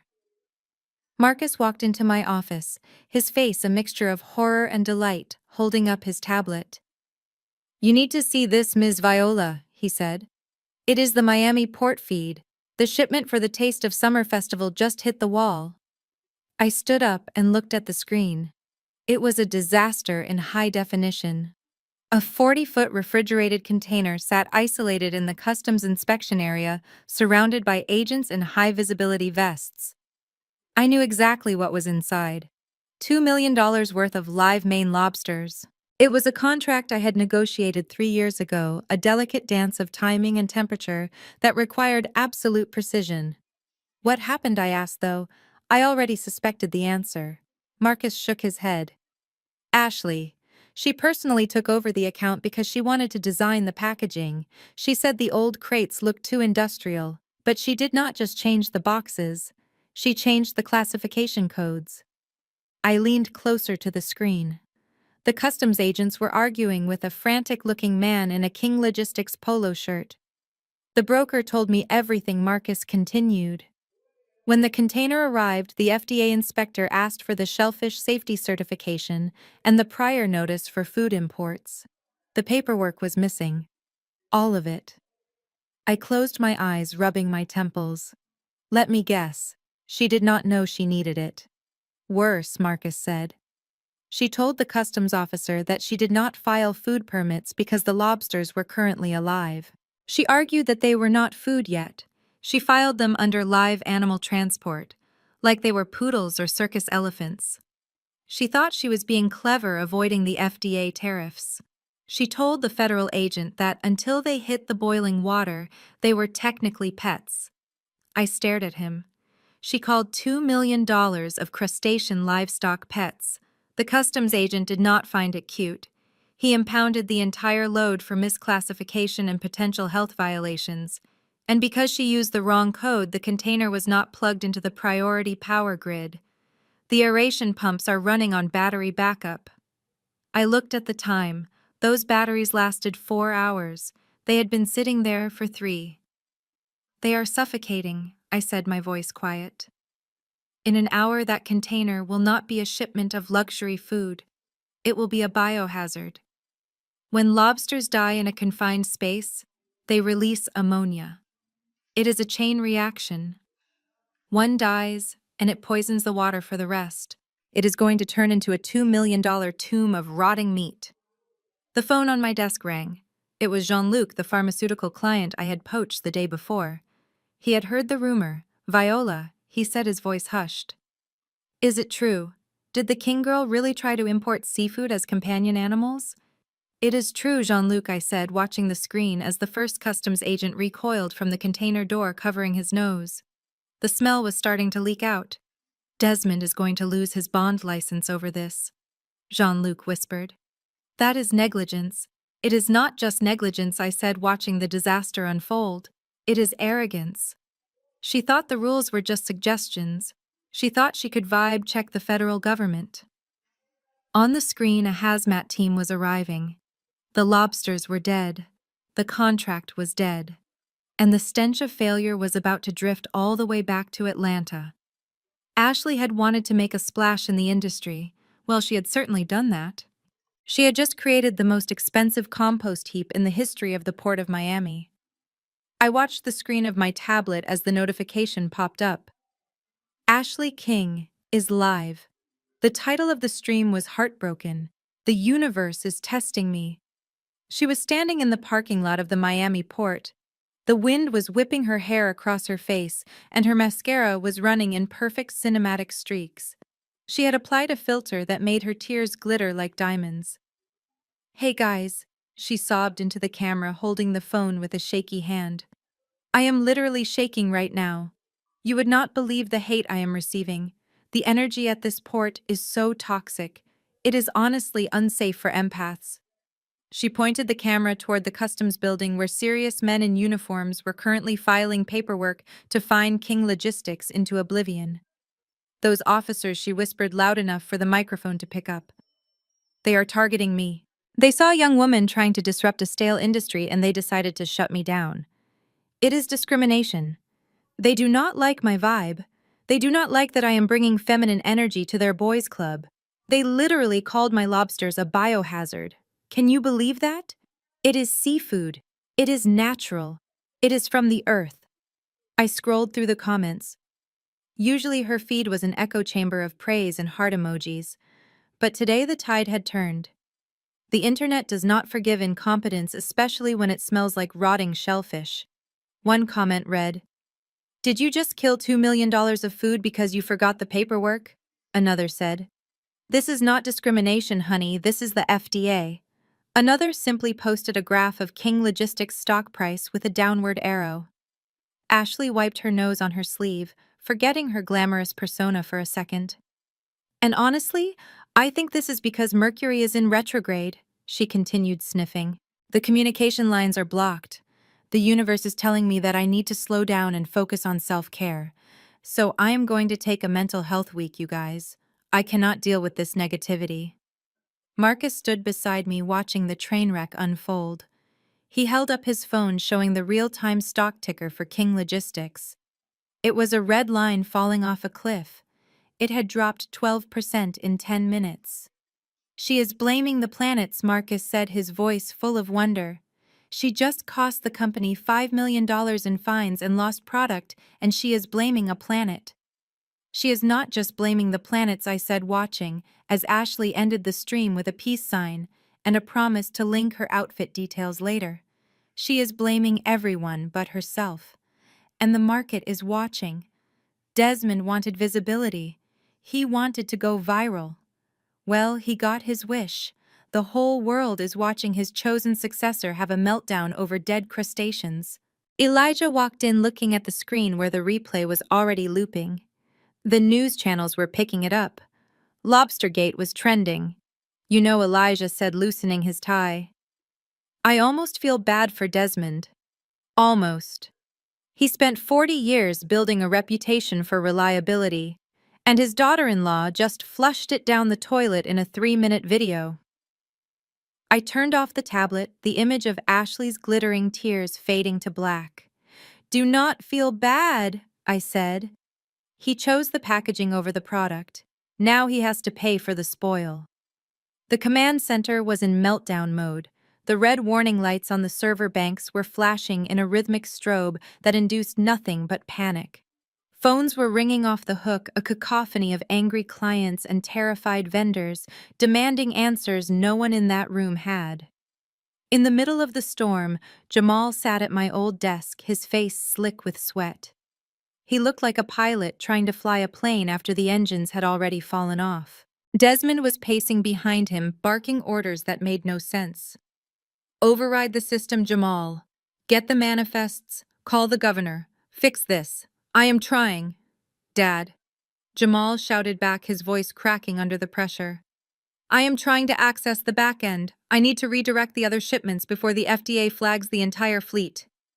He typed frantically on the keyboard, his fingers stumbling over the keys.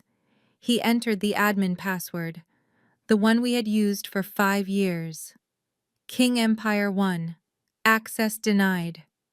He tried again, thinking he might have made a typo. King Empire 1. Access denied. He tried a variation. King Logistics 2024. Access denied. System lockdown imminent. Jamal stared at the screen. His hands were shaking. He looked at the IT director, a young man named Kevin, who looked like he wanted to crawl under his desk and disappear. Kevin, what is going on? Jamal demanded. Why is my login not working? Ms. Viola changed the admin protocols on New Year's Eve, Kevin whispered. Before she left the building, she said it was a security update. She reset the master key, reset it to what Desmond roared. Only she knows, Kevin said, shrinking back. But there is a password recovery option. It is a security question. Jamal clicked the link. The screen refreshed. A single line of text appeared in the center of the black monitor. It was not a standard question like mother's maiden name or name of first pet. It was custom written. Security question. What is the exact date we met? Jamal froze. He stared at the question. The cursor blinked, taunting him. The exact date. Not the year, not the month. The date. He racked his brain. It was 15 years ago. It was spring. Or maybe late winter. They had met at a mixer for young professionals. He remembered she was wearing a blue dress. He remembered thinking she was the smartest person in the room. But the date. He typed April 15th, 2009. Incorrect.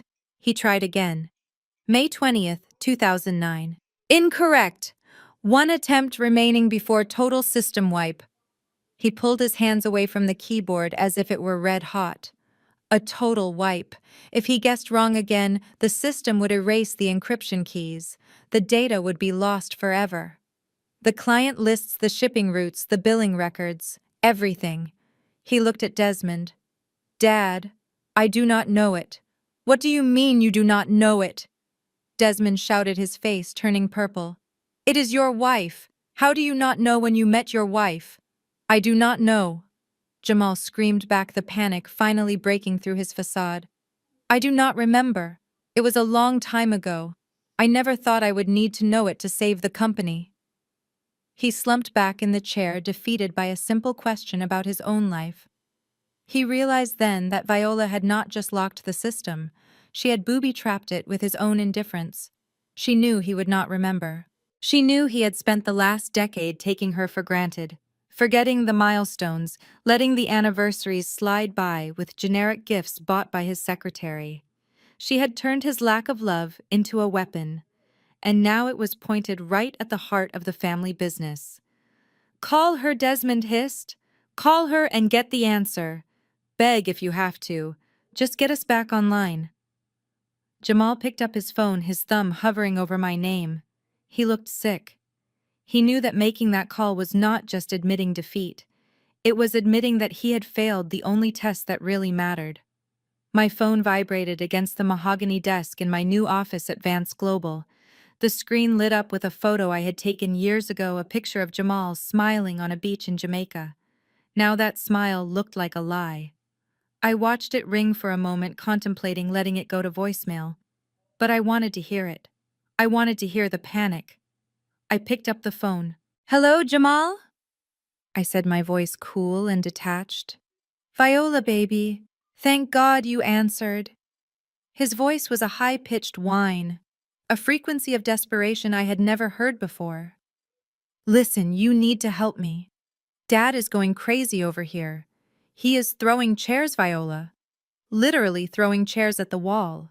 The FDA is on line 1, and the Port Authority is on line 2, and we cannot access anything. I swiveled my ergonomic chair around to look at the view of the city. The rain had stopped, leaving the sky scrubbed clean and bright. That sounds like an operational problem, Jamal. I do not work in operations anymore. Remember, I am expired. No, Viola, listen. Do not hang up. It is the system. The main server. It is locked down. We cannot dispatch the trucks. We cannot print the labels.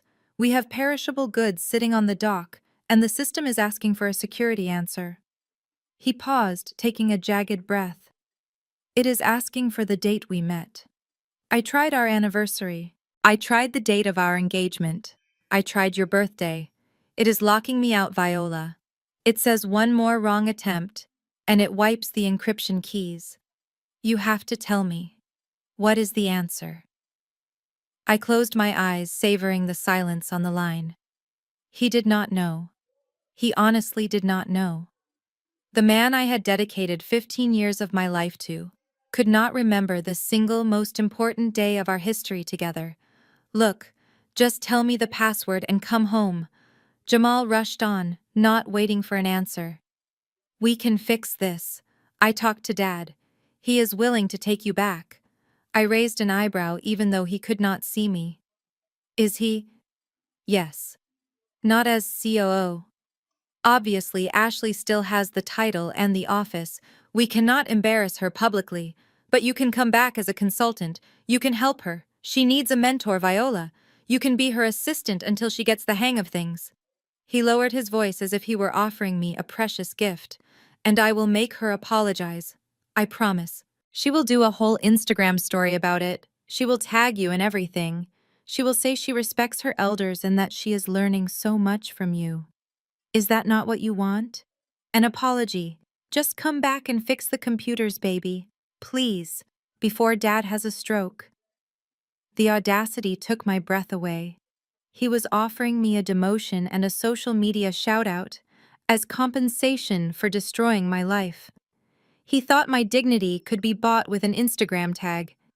He thought I was just sitting by the phone, waiting to be summoned back to serve them. He did not realize that I was not a servant anymore. I was the executioner, and he had just placed his head on the block. I listened to Jamal's frantic bargaining, his voice thin and reedy coming through the speaker. He was offering me scraps from the table I had built. He was offering me an apology on social media as if that could erase the humiliation of being discarded like a piece of broken furniture. He truly believed that I was desperate enough to accept a demotion just to be close to the family name again. An assistant. I repeated, my voice dropping to a temperature that could freeze mercury. You want me to come back and be an assistant to a girl who thinks a bill of lading is a horoscope? You want me to teach her how to do the job you stole from me so she can take the credit? Viola. Please, Jamal stammered. It is a title. Just for now. We will fix it later. Just tell me the answer. The screen is timing out. I have 30 seconds. I looked at the view of the skyline, the buildings standing tall and unshakable against the horizon. I realized then that I did not hate Jamal. Hate required energy. Hate implied that he still had the power to hurt me. I felt nothing but a cold, distant pity.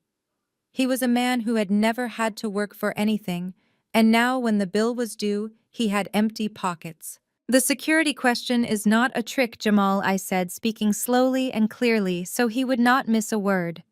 It is exactly what it says. The date we first met. I waited.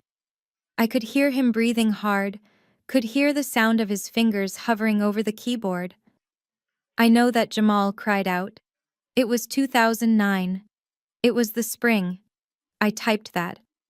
It was not the spring, I said, closing my eyes as the memory washed over me. It was October 14th. It was raining. You were standing outside the library without an umbrella, looking miserable. I invited you under mine. You told me I saved you from drowning. You looked at me like I was the only woman in the world. I opened my eyes. I remembered the scent of the rain. I remembered the color of his tie. I remembered the exact moment I decided to trust him with my heart. That was the most important day of my life, Jamal, I whispered. It was the day I chose you. And you do not even remember the month. Viola, wait! He screamed, the panic rising in his throat. October 14th. I am typing it. Wait, do not hang up. It is too late, Jamal, I said.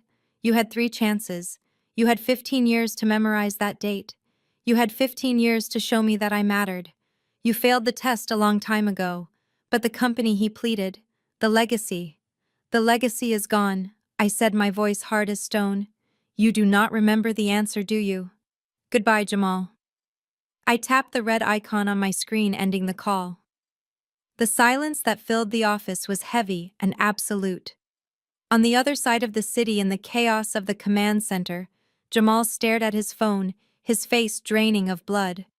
He looked at the computer screen. The cursor was still blinking in the answer field. He reached out his shaking finger to type the date I had just given him. October 14th. He pressed enter. For a second, nothing happened. Then the screen turned a bright, violent red.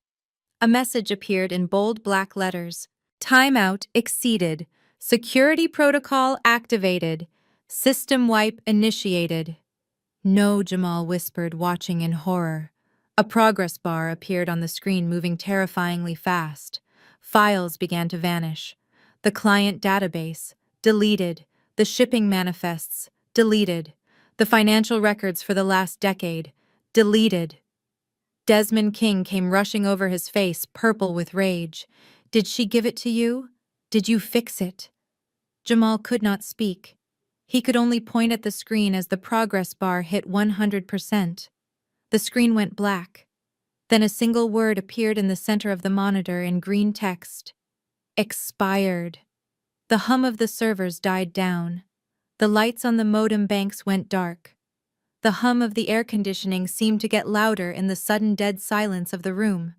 The entire digital brain of King Logistics had just been lobotomized, and it was all because a husband could not remember the day he met his wife. The silence in the server room at King Logistics was louder than any alarm. The hum of the cooling fans was gone. The blinking lights were dark. It was a digital graveyard. Desmond King stood in the center of the room, staring at the black monitors that used to hold his empire. He was not screaming anymore. He had passed the point of blind rage and entered the cold, calculated territory of total war. He turned to Jamal, who was still weeping softly in the corner, and looked at him with pure disgust. "Stop crying," Desmond said, his voice ice cold. "Tears do not fix servers. Lawyers do." Desmond returned to his office and made one phone call. He did not call a repair technician. He called Arthur Sterling. Sterling was not just a lawyer, he was a weapon. He was the kind of man you hired when you did not just want to win a case, you wanted to destroy the defendant's life. He was the most expensive litigator in Atlanta, a man with silver hair, a bespoke suit, and a reputation for grinding his opponents into dust. An hour later, Sterling sat across from Desmond, his briefcase open. He listened to the story of the wiped servers, the lost data, and the security question. He did not look shocked, he looked hungry.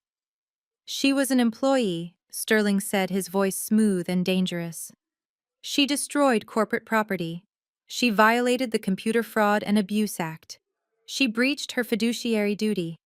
And since she is now working for a direct competitor, we can add corporate espionage and theft of trade secrets to the list. We will not just sue her for damages, Desmond.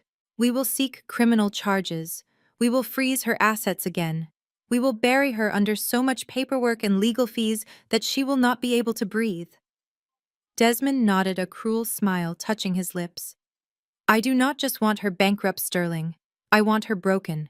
I want her to regret the day she ever learned the word logistics." Across town at Vance Global, I was in the middle of a strategy meeting with the new dispatch team when the receptionist knocked on the glass door. She looked nervous. "Ms. Davis," she said, "there is a process server here to see you." I stood up. The room went quiet. I walked out to the lobby where a man in a cheap windbreaker was waiting. He handed me a thick envelope heavy with the weight of Desmond's hate. "Viola Davis," he asked. "You have been served." I took the envelope. I did not open it immediately. I walked back into the conference room and placed it on the table. Elijah looked at it, then at me. "Sterling," he asked, knowing Desmond's playbook as well as I did. "Sterling," I confirmed. I opened the folder. The lawsuit was a masterpiece of fiction. It accused me of everything from malicious data destruction to stealing proprietary algorithms. It claimed damages in the amount of $50 million. It demanded an immediate injunction to stop me from working in the logistics industry. It was designed to terrify me. It was designed to send me running back to Desmond begging for mercy. I looked at the terrified faces of my team. They were worried that this was the end. They thought the old king had come to crush the rebellion. I closed the folder and looked at Elijah. He was not worried. He was smiling. "He hired Sterling," Elijah said, leaning back in his chair. "That means he is desperate. He is trying to win in the courtroom because he knows he cannot beat us in the market." I picked up the lawsuit and tossed it into the recycling bin in the corner of the room. The sound of the heavy paper hitting the plastic was the only sound in the room. "Let him sue," I said, my voice steady and calm. "He is accusing me of destroying his system, but he forgot one thing. I did not destroy it. His son did. I just set the password. If they want to put Jamal on the stand and ask him under oath why he could not answer a question about his own wife, then I am happy to go to court." I looked at my team. Desmond King wants a legal battle. We will give him one.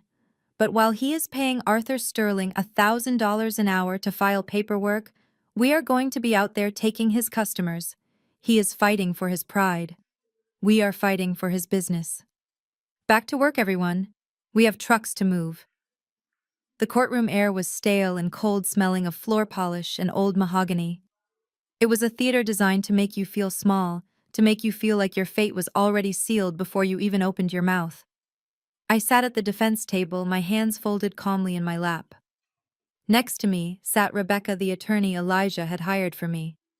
She was sharp, silent, and terrifyingly competent, but right now she could do nothing but object, while Arthur Sterling put on his show. Sterling paced in front of the jury box like a silver-haired shark. He did not look at the stack of evidence files on his table. He did not look at the technical reports about server maintenance. He looked directly at me. He pointed a manicured finger in my direction, his face twisted into a mask of pity and disdain. "Ladies and gentlemen of the jury," Sterling began, his voice smooth as oil. This is not a complex case. The defense wants to bore you with technical jargon about encryption keys and administrative protocols. They want to confuse you with the minutiae of supply chain management. But do not be fooled. This case is not about computers. It is about emotion. He walked closer to the jury, his voice dropping to a conspiratorial whisper. It is about a woman who gave the best years of her life to a family only to realize she was no longer needed. It is about a woman who reached a certain age and realized her time in the sun was over. I felt the eyes of the 12 jurors land on me. Some looked curious, some looked sympathetic. But Sterling was painting a picture that was hard to ignore. He was painting me as the villain in a soap opera. Look at the defendant, Sterling said, gesturing broadly. She is intelligent. No one denies that. But she is also human. And when her husband asked for a divorce when the company she thought she owned moved on to a younger, fresher vision, she did not accept it with grace. She did not leave with dignity. She snapped. From the bench behind the plaintiff's table, I heard a sound that cut through the tension like a knife. A giggle. It was high-pitched and cruel. I did not have to turn around to know it was Ashley. She was sitting next to Jamal, whispering something in his ear, her hand covering her mouth, but her eyes dancing with amusement. She found this funny. She thought watching another woman being dissected in public was premium content. Sterling ignored the noise, or perhaps he was encouraged by it. He continued his assault. She is a bitter woman, ladies and gentlemen. A scorned woman. And we all know the old saying about a woman scorned.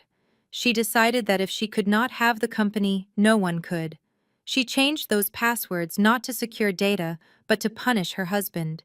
It was an act of domestic vengeance masked as corporate security.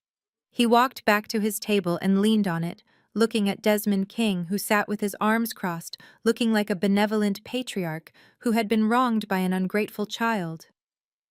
She realized she was expired, Sterling said, using the word Desmond had branded me with.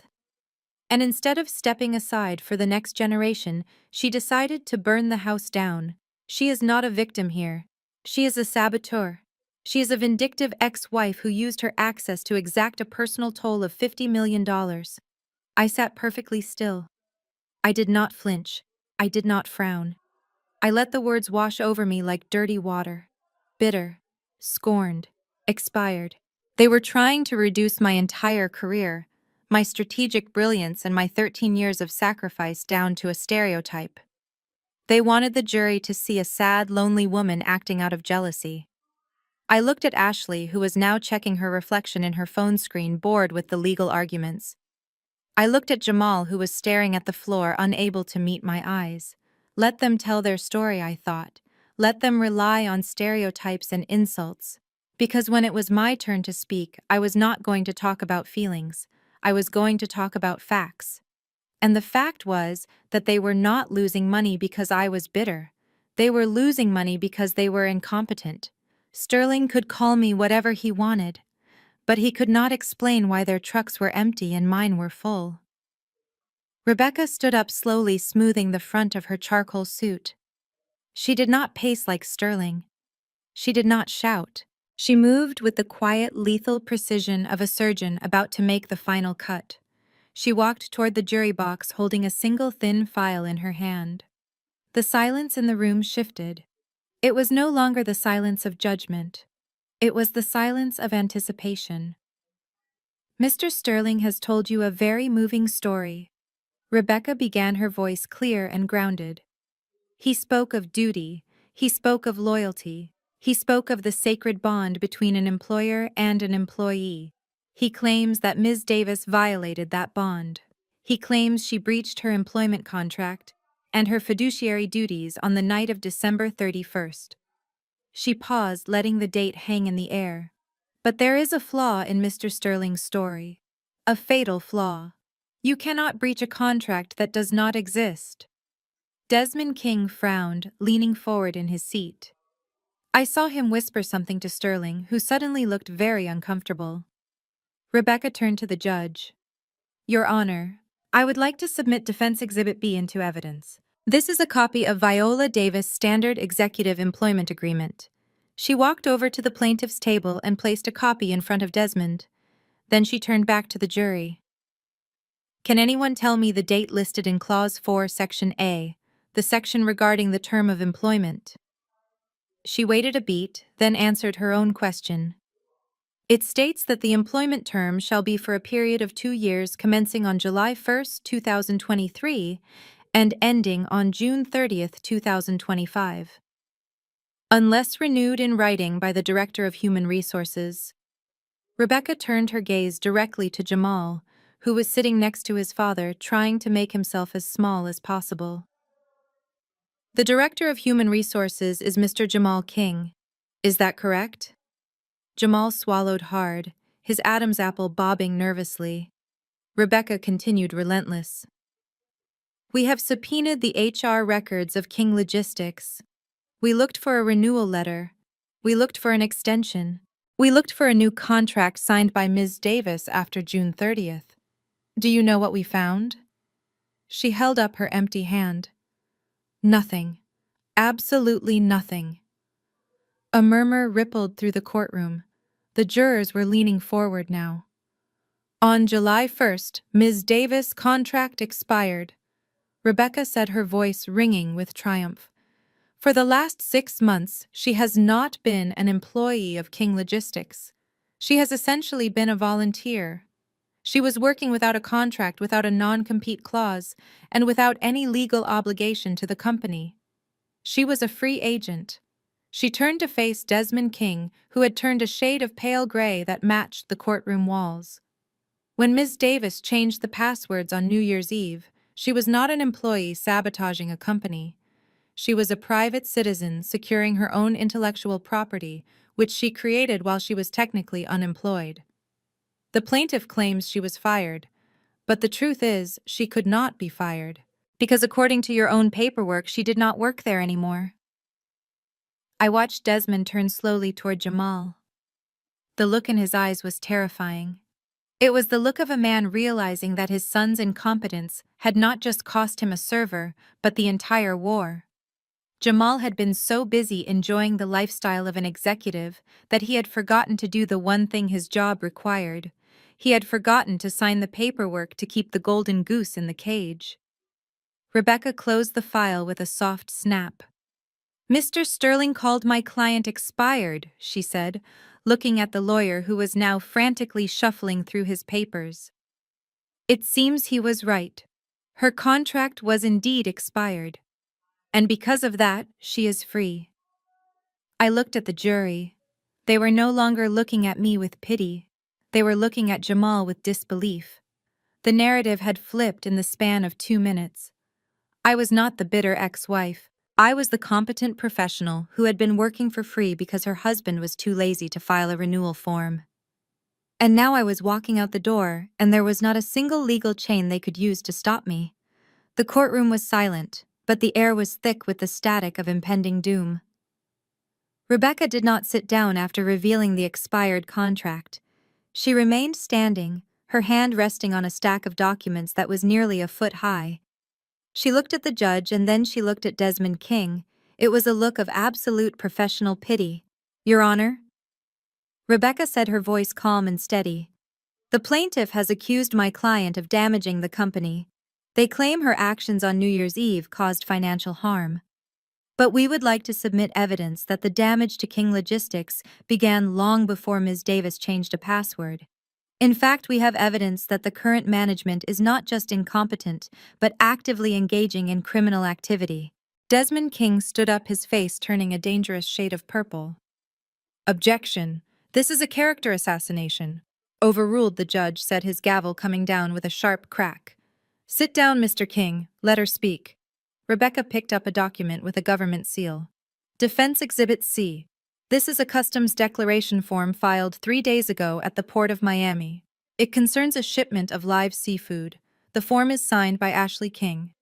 She turned to the jury, holding the paper up.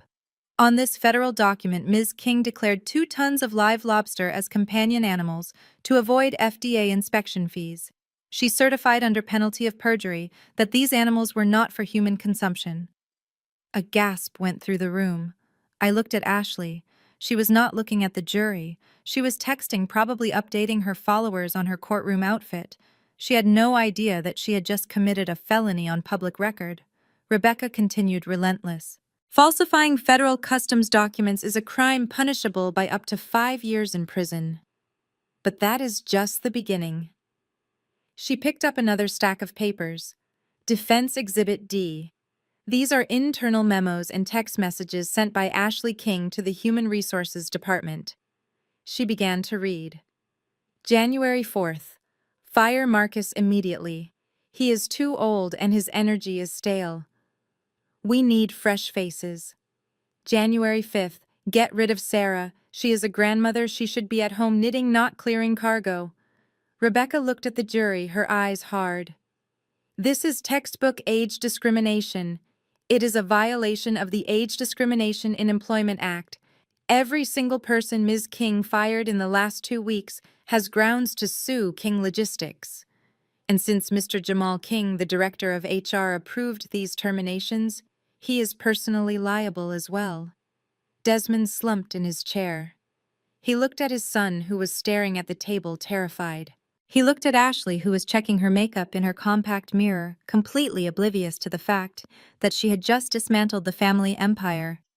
We have statements from 20 former employees, Rebecca said, piling the evidence on the table like bricks. We have safety violations from the warehouse where emergency exits were painted over because the color red was not on brand. We have evidence of hazardous materials being stored next to textiles because the boxes looked cute together. She turned to Desmond. Mr. King, you are suing my client for $50 million. But based on these documents, you are facing federal indictments, class action lawsuits from your former staff, and fines from the FDA that will exceed your company's total value. I watched Desmond. The fight had left him. The arrogance was gone. He looked at me across the aisle, and for the first time in 13 years, he did not see a servant or a subordinate. He saw the woman who had kept him out of prison. He saw the woman who had cleaned up the messes, kept the books balanced, and ensured the laws were followed. He realized in that moment that I had not been his employee. I had been his shield, and he had thrown me away. Now he was standing naked in front of the federal government, and there was no one left to protect him. Rebecca closed the file. The defense rests your honor, and we move for an immediate dismissal of all charges, and we suggest the plaintiff save his legal fees. He is going to need them for his bail hearing. The gavel did not bang down immediately.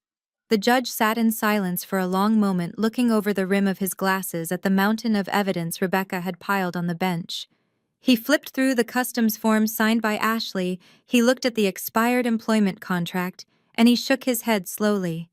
When he finally spoke, his voice was not loud, but it carried the weight of absolute authority, filling every corner of the silent courtroom. Mr. King, the judge said, looking directly at Desmond. In my 20 years on the bench, I have seen many frivolous lawsuits. But this is not just frivolous. This is a waste of taxpayer money and an insult to this court.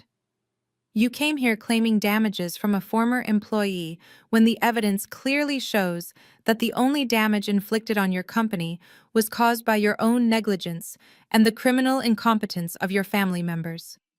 Desmond tried to stand up to protest, to say something that would regain control of the narrative, but his legs felt heavy like lead.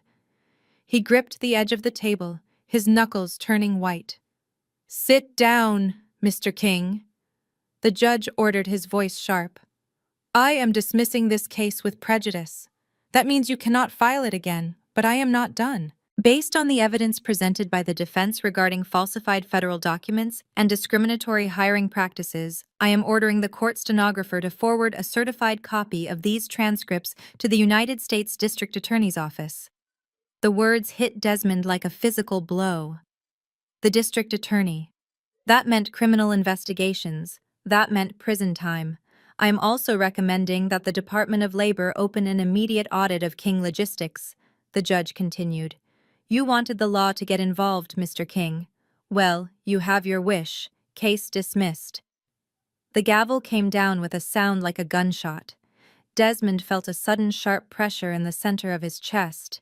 It started small like a knot of tension, but within seconds it expanded, radiating out into his left arm and up into his jaw. The room began to swim. The mahogany walls seemed to tilt, and the fluorescent lights above blurred into bright, streaking halos. "Dad." Jamal's voice sounded far away, as if he were speaking from underwater. "Dad, are you okay? You look gray." Desmond tried to take a breath, but his lungs refused to expand. It felt as if an elephant were sitting on his ribcage, crushing the life out of him. He looked at Jamal, seeing the panic in his son's eyes. He looked at Ashley, who was frantically typing on her phone, probably asking her followers for legal advice. "Fools." He gasped the word, barely a whisper. "I gave it all to fools." The pain spiked, a jagged bolt of lightning tearing through his heart. Desmond clutched at his chest, his fingers scrabbling against his silk tie. He tried to stay upright. He tried to maintain the image of the unshakable patriarch, but his body had finally given out under the weight of his own hubris. He pitched forward. His knees hit the floor first, followed by the rest of his body with a heavy, sickening thud. Dad Jamal screamed, scrambling out of his chair. "Help! Somebody help him! He is not breathing." Chaos erupted in the courtroom. The bailiffs rushed forward, their radios crackling. The judge was shouting for a medic. Ashley stood frozen, covering her mouth with her hand, her phone finally dropping to the floor. I stood perfectly still at the defense table. I watched the man who had been a father figure to me for 13 years, gasping for air on the dirty courtroom floor. I watched the son who had betrayed me uselessly, patting his father's hand. I felt a wave of sadness wash over me, not for the tyrant he had become, but for the legacy he had destroyed. Elijah placed a hand on my shoulder, a steady, grounding presence. "Come on, Viola," he said softly. "There is nothing you can do here. The paramedics are coming." I looked at Desmond one last time. He was looking up, his eyes wide and terrified, searching the room, his gaze locked onto mine. He looked like he wanted to say something, to demand that I fix this one last time. But I just shook my head slowly. I was not his fixer anymore. I turned my back on the chaos and walked out of the courtroom, leaving the Kings to the mercy of the system they had tried to weaponize against me. The sun was setting over Atlanta, turning the skyline into jagged silhouettes against a bruised purple sky. I stood by the floor-to-ceiling window in my office at Vance Global, holding a cup of tea that had long since gone cold. The image of Desmond collapsing in the courtroom was still burned into my retinas. It was a tragedy, but it was a tragedy of his own making. He had pushed his heart just as hard as he had pushed his luck, and both had finally given out. The heavy oak door opened and Elijah walked in. He did not look like a man who had just witnessed a medical emergency. He looked like a predator who had just finished a very satisfying meal. He carried a thick leather portfolio which he placed gently on the center of my desk. "How is he?" I asked, turning away from the window. Elijah loosened his silk tie and sat on the edge of the desk. "Stable. He is in the ICU. The doctors say it was a severe angina attack brought on by acute stress. He will live, but his empire might not." He tapped the leather portfolio with a manicured finger. While Desmond was busy gasping for air, the markets were reacting to the judge's ruling. King Logistics stock is currently trading for less than the price of a cup of coffee. The banks panicked, Viola. They saw the federal investigation coming and they ran for the exits. They called in Desmond's loans. All of them. The operating lines of credit, the mortgage on the warehouse, the financing for the fleet, even the lease on that ridiculous private jet. I frowned, moving closer. But Desmond cannot pay that back. Not with the accounts frozen and the stock tanked. He is insolvent. Exactly. Elijah said, a small, dangerous smile playing on his lips. The banks knew that. They wanted to offload the toxic debt immediately. They wanted to get it off their books before the feds seized the assets. They were desperate to sell the paper to anyone with enough cash to take the risk. He paused, letting the silence stretch out. So I bought it. I stared at him. You bought his debt. Elijah shook his head. No, Viola. We bought his debt.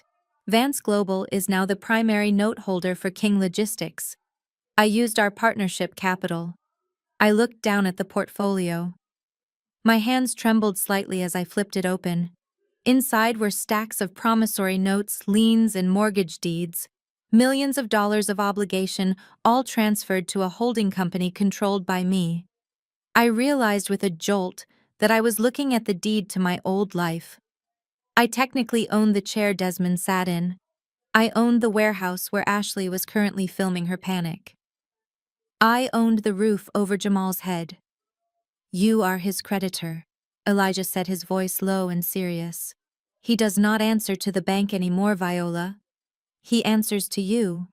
If he wants to keep the lights on, he has to ask you for permission. If he wants to restructure, he has to negotiate with you. You are not just his competitor anymore. You are his landlord. You are the bank. I ran my hand over the papers. They felt like justice, dry and cool to the touch. I remembered the night Desmond told me I was expired. He had threatened to freeze my accounts, to take my car, to leave me with nothing. He had used his financial power to try and crush my dignity. Now the tables had not just turned. They had been smashed to pieces. I closed the portfolio. I am not going to foreclose, I said, my voice steady. Not yet. Elijah raised an eyebrow. No. No, I said, walking back to the window. That is too easy. I want them to know. I want Desmond to wake up in that hospital bed and realize that the woman he threw away is the only thing standing between him and the street. I want him to know that every time he turns on a light switch, it is because I allowed it. Send the notice, Elijah. Tell him the new ownership is coming to collect. And tell him to have the books ready. I want to see exactly what they have destroyed. The reflection in the floor-to-ceiling mirror was sharp and clear. 6 months ago, I had stared at a stranger in a bus station window, a woman washed out by rain and rejection. Tonight, the woman staring back at me was vibrant. I reached for the dress hanging on the valet. It was not the safe, invisible black I used to wear to blend into the background of Desmond's parties. It was scarlet, a deep, unapologetic crimson that looked like liquid fire. As I stepped into the silk and pulled the zipper up my spine, I felt the fabric settle against my skin like armor. The designer called the color Inferno, but I knew what it really was. It was the color of a phoenix rising from the ashes. It was the color of the blood I had put into my work, and the fire that had kept me warm when they tried to freeze me out. I applied my lipstick, matching the shade perfectly. There was no hesitation in my hands tonight, no trembling. I was 39 years old. I was a majority shareholder. I was the architect of my own salvation. I smoothed the skirt, looking at the way it caught the light. Tonight, I was not going to a party to serve anyone. I was going to be crowned. The expired woman was dead. Long live the queen. The valet looked confused when the beige rental sedan pulled up to the curb. It rattled slightly as the engine cut out, a stark contrast to the line of limousines. Jamal stepped out first. He looked like a ghost of his former self, his tuxedo hanging loosely off a frame that had grown gaunt and skeletal. He opened the back door not for a CEO, but for a defeated old man and his wife. Ashley climbed out, and for a moment nobody recognized her.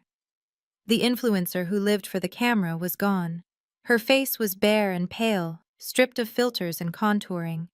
She looked tired, ordinary, and small. They huddled together, walking quickly toward the entrance, trying to disappear. Then the air in the driveway changed. A sleek midnight blue Maybach glided into the spot they had just vacated. The door opened and Elijah stepped out, extending a hand. I took it and stepped onto the red carpet. The cameras went wild. My red dress caught the flashbulbs, blazing like a signal fire in the night. I walked with my head high, holding Elijah's arm, not as a guest, but as a conqueror. I saw Jamal look back, his eyes filled with a crushing, hollow regret. He was looking at his past and realizing it was the brightest thing he would ever see again. The presenter leaned into the microphone, his voice echoing through the crystal chandeliered ballroom. And the award for CEO of the Year goes to a woman who redefined resilience. Viola Davis, of Vance Global. For a split second there was silence. Then the room exploded. It was not polite applause. It was a roar. A standing ovation that started in the front row and swept back like a tidal wave. Men and women who had ignored me for years were now on their feet clapping until their hands hurt, honoring the empire I had built from nothing but grit and a Greyhound ticket. I stood up, the red silk of my dress flowing around me. I walked toward the stage, the spotlight warm on my face. In the shadows of the back row sat a figure in a wheelchair. Desmond King gripped the armrests, his knuckles white. He watched the industry he used to rule bow down to the woman he had thrown away. He watched the spotlight follow me, leaving him in the dark. His face was twisted not just with jealousy, but with the agonizing taste of his own medicine. He had called me expired. But as I took the crystal trophy in my hands, the whole world knew the truth. I was just getting started. The crystal trophy felt cool and heavy in my hands, a solid weight that anchored me to the stage.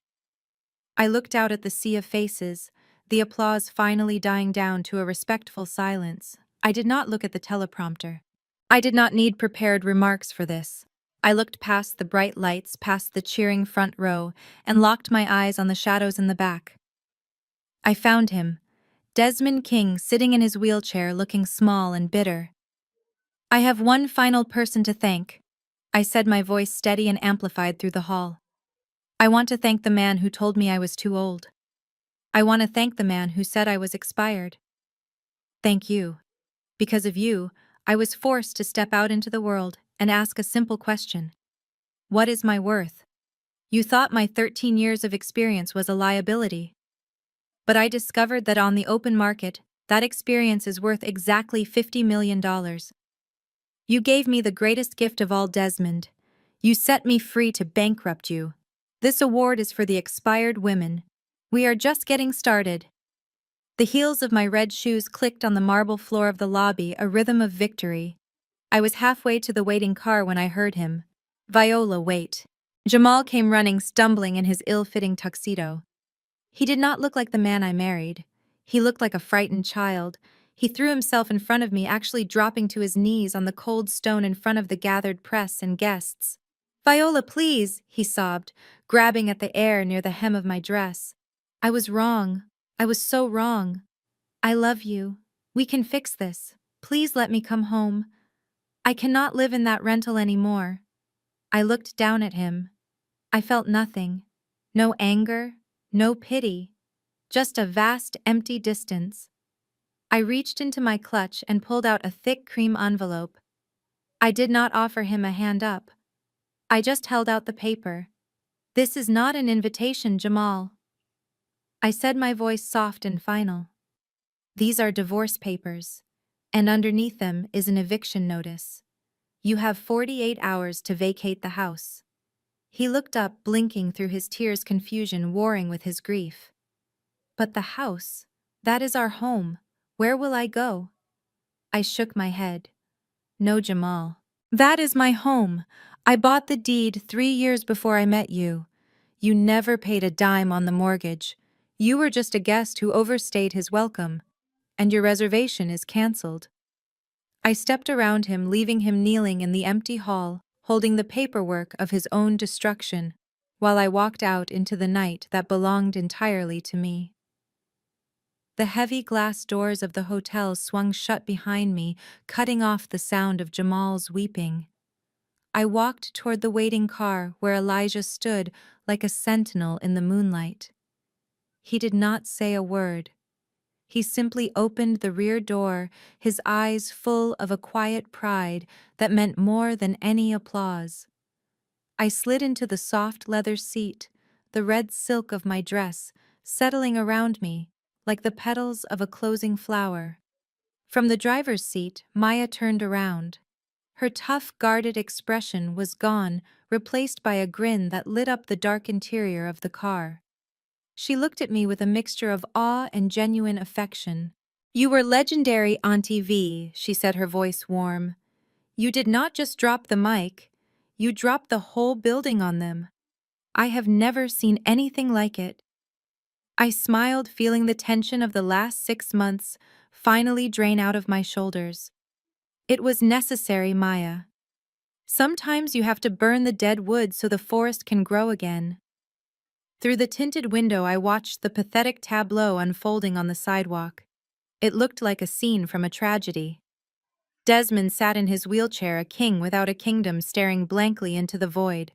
Jamal was still slumped on the cold stone, a man who had lost his home because he forgot to pay attention to the woman who built it. And then there was Ashley. Even in the middle of their ruin, she could not help herself. She was holding her phone up, the ring light clipped to the top, casting a harsh, ghostly glow on her tear-streaked face. She was live streaming, trying to spin a narrative of victimhood, trying to get the internet to feel sorry for the girl who killed the lobsters. I pulled out my phone and checked the feed for one last time. The hearts were not floating up the screen. It was a stream of laughing emojis and clown faces. The comments were scrolling so fast they were a blur, but I caught a few. One read, "You messed with the wrong queen."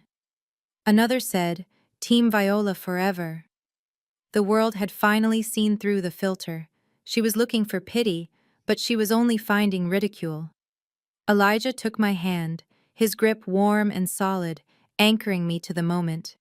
He did not look back at the people we were leaving behind. He looked only at me. "Where to partner?" he asked. I looked ahead at the Atlanta skyline.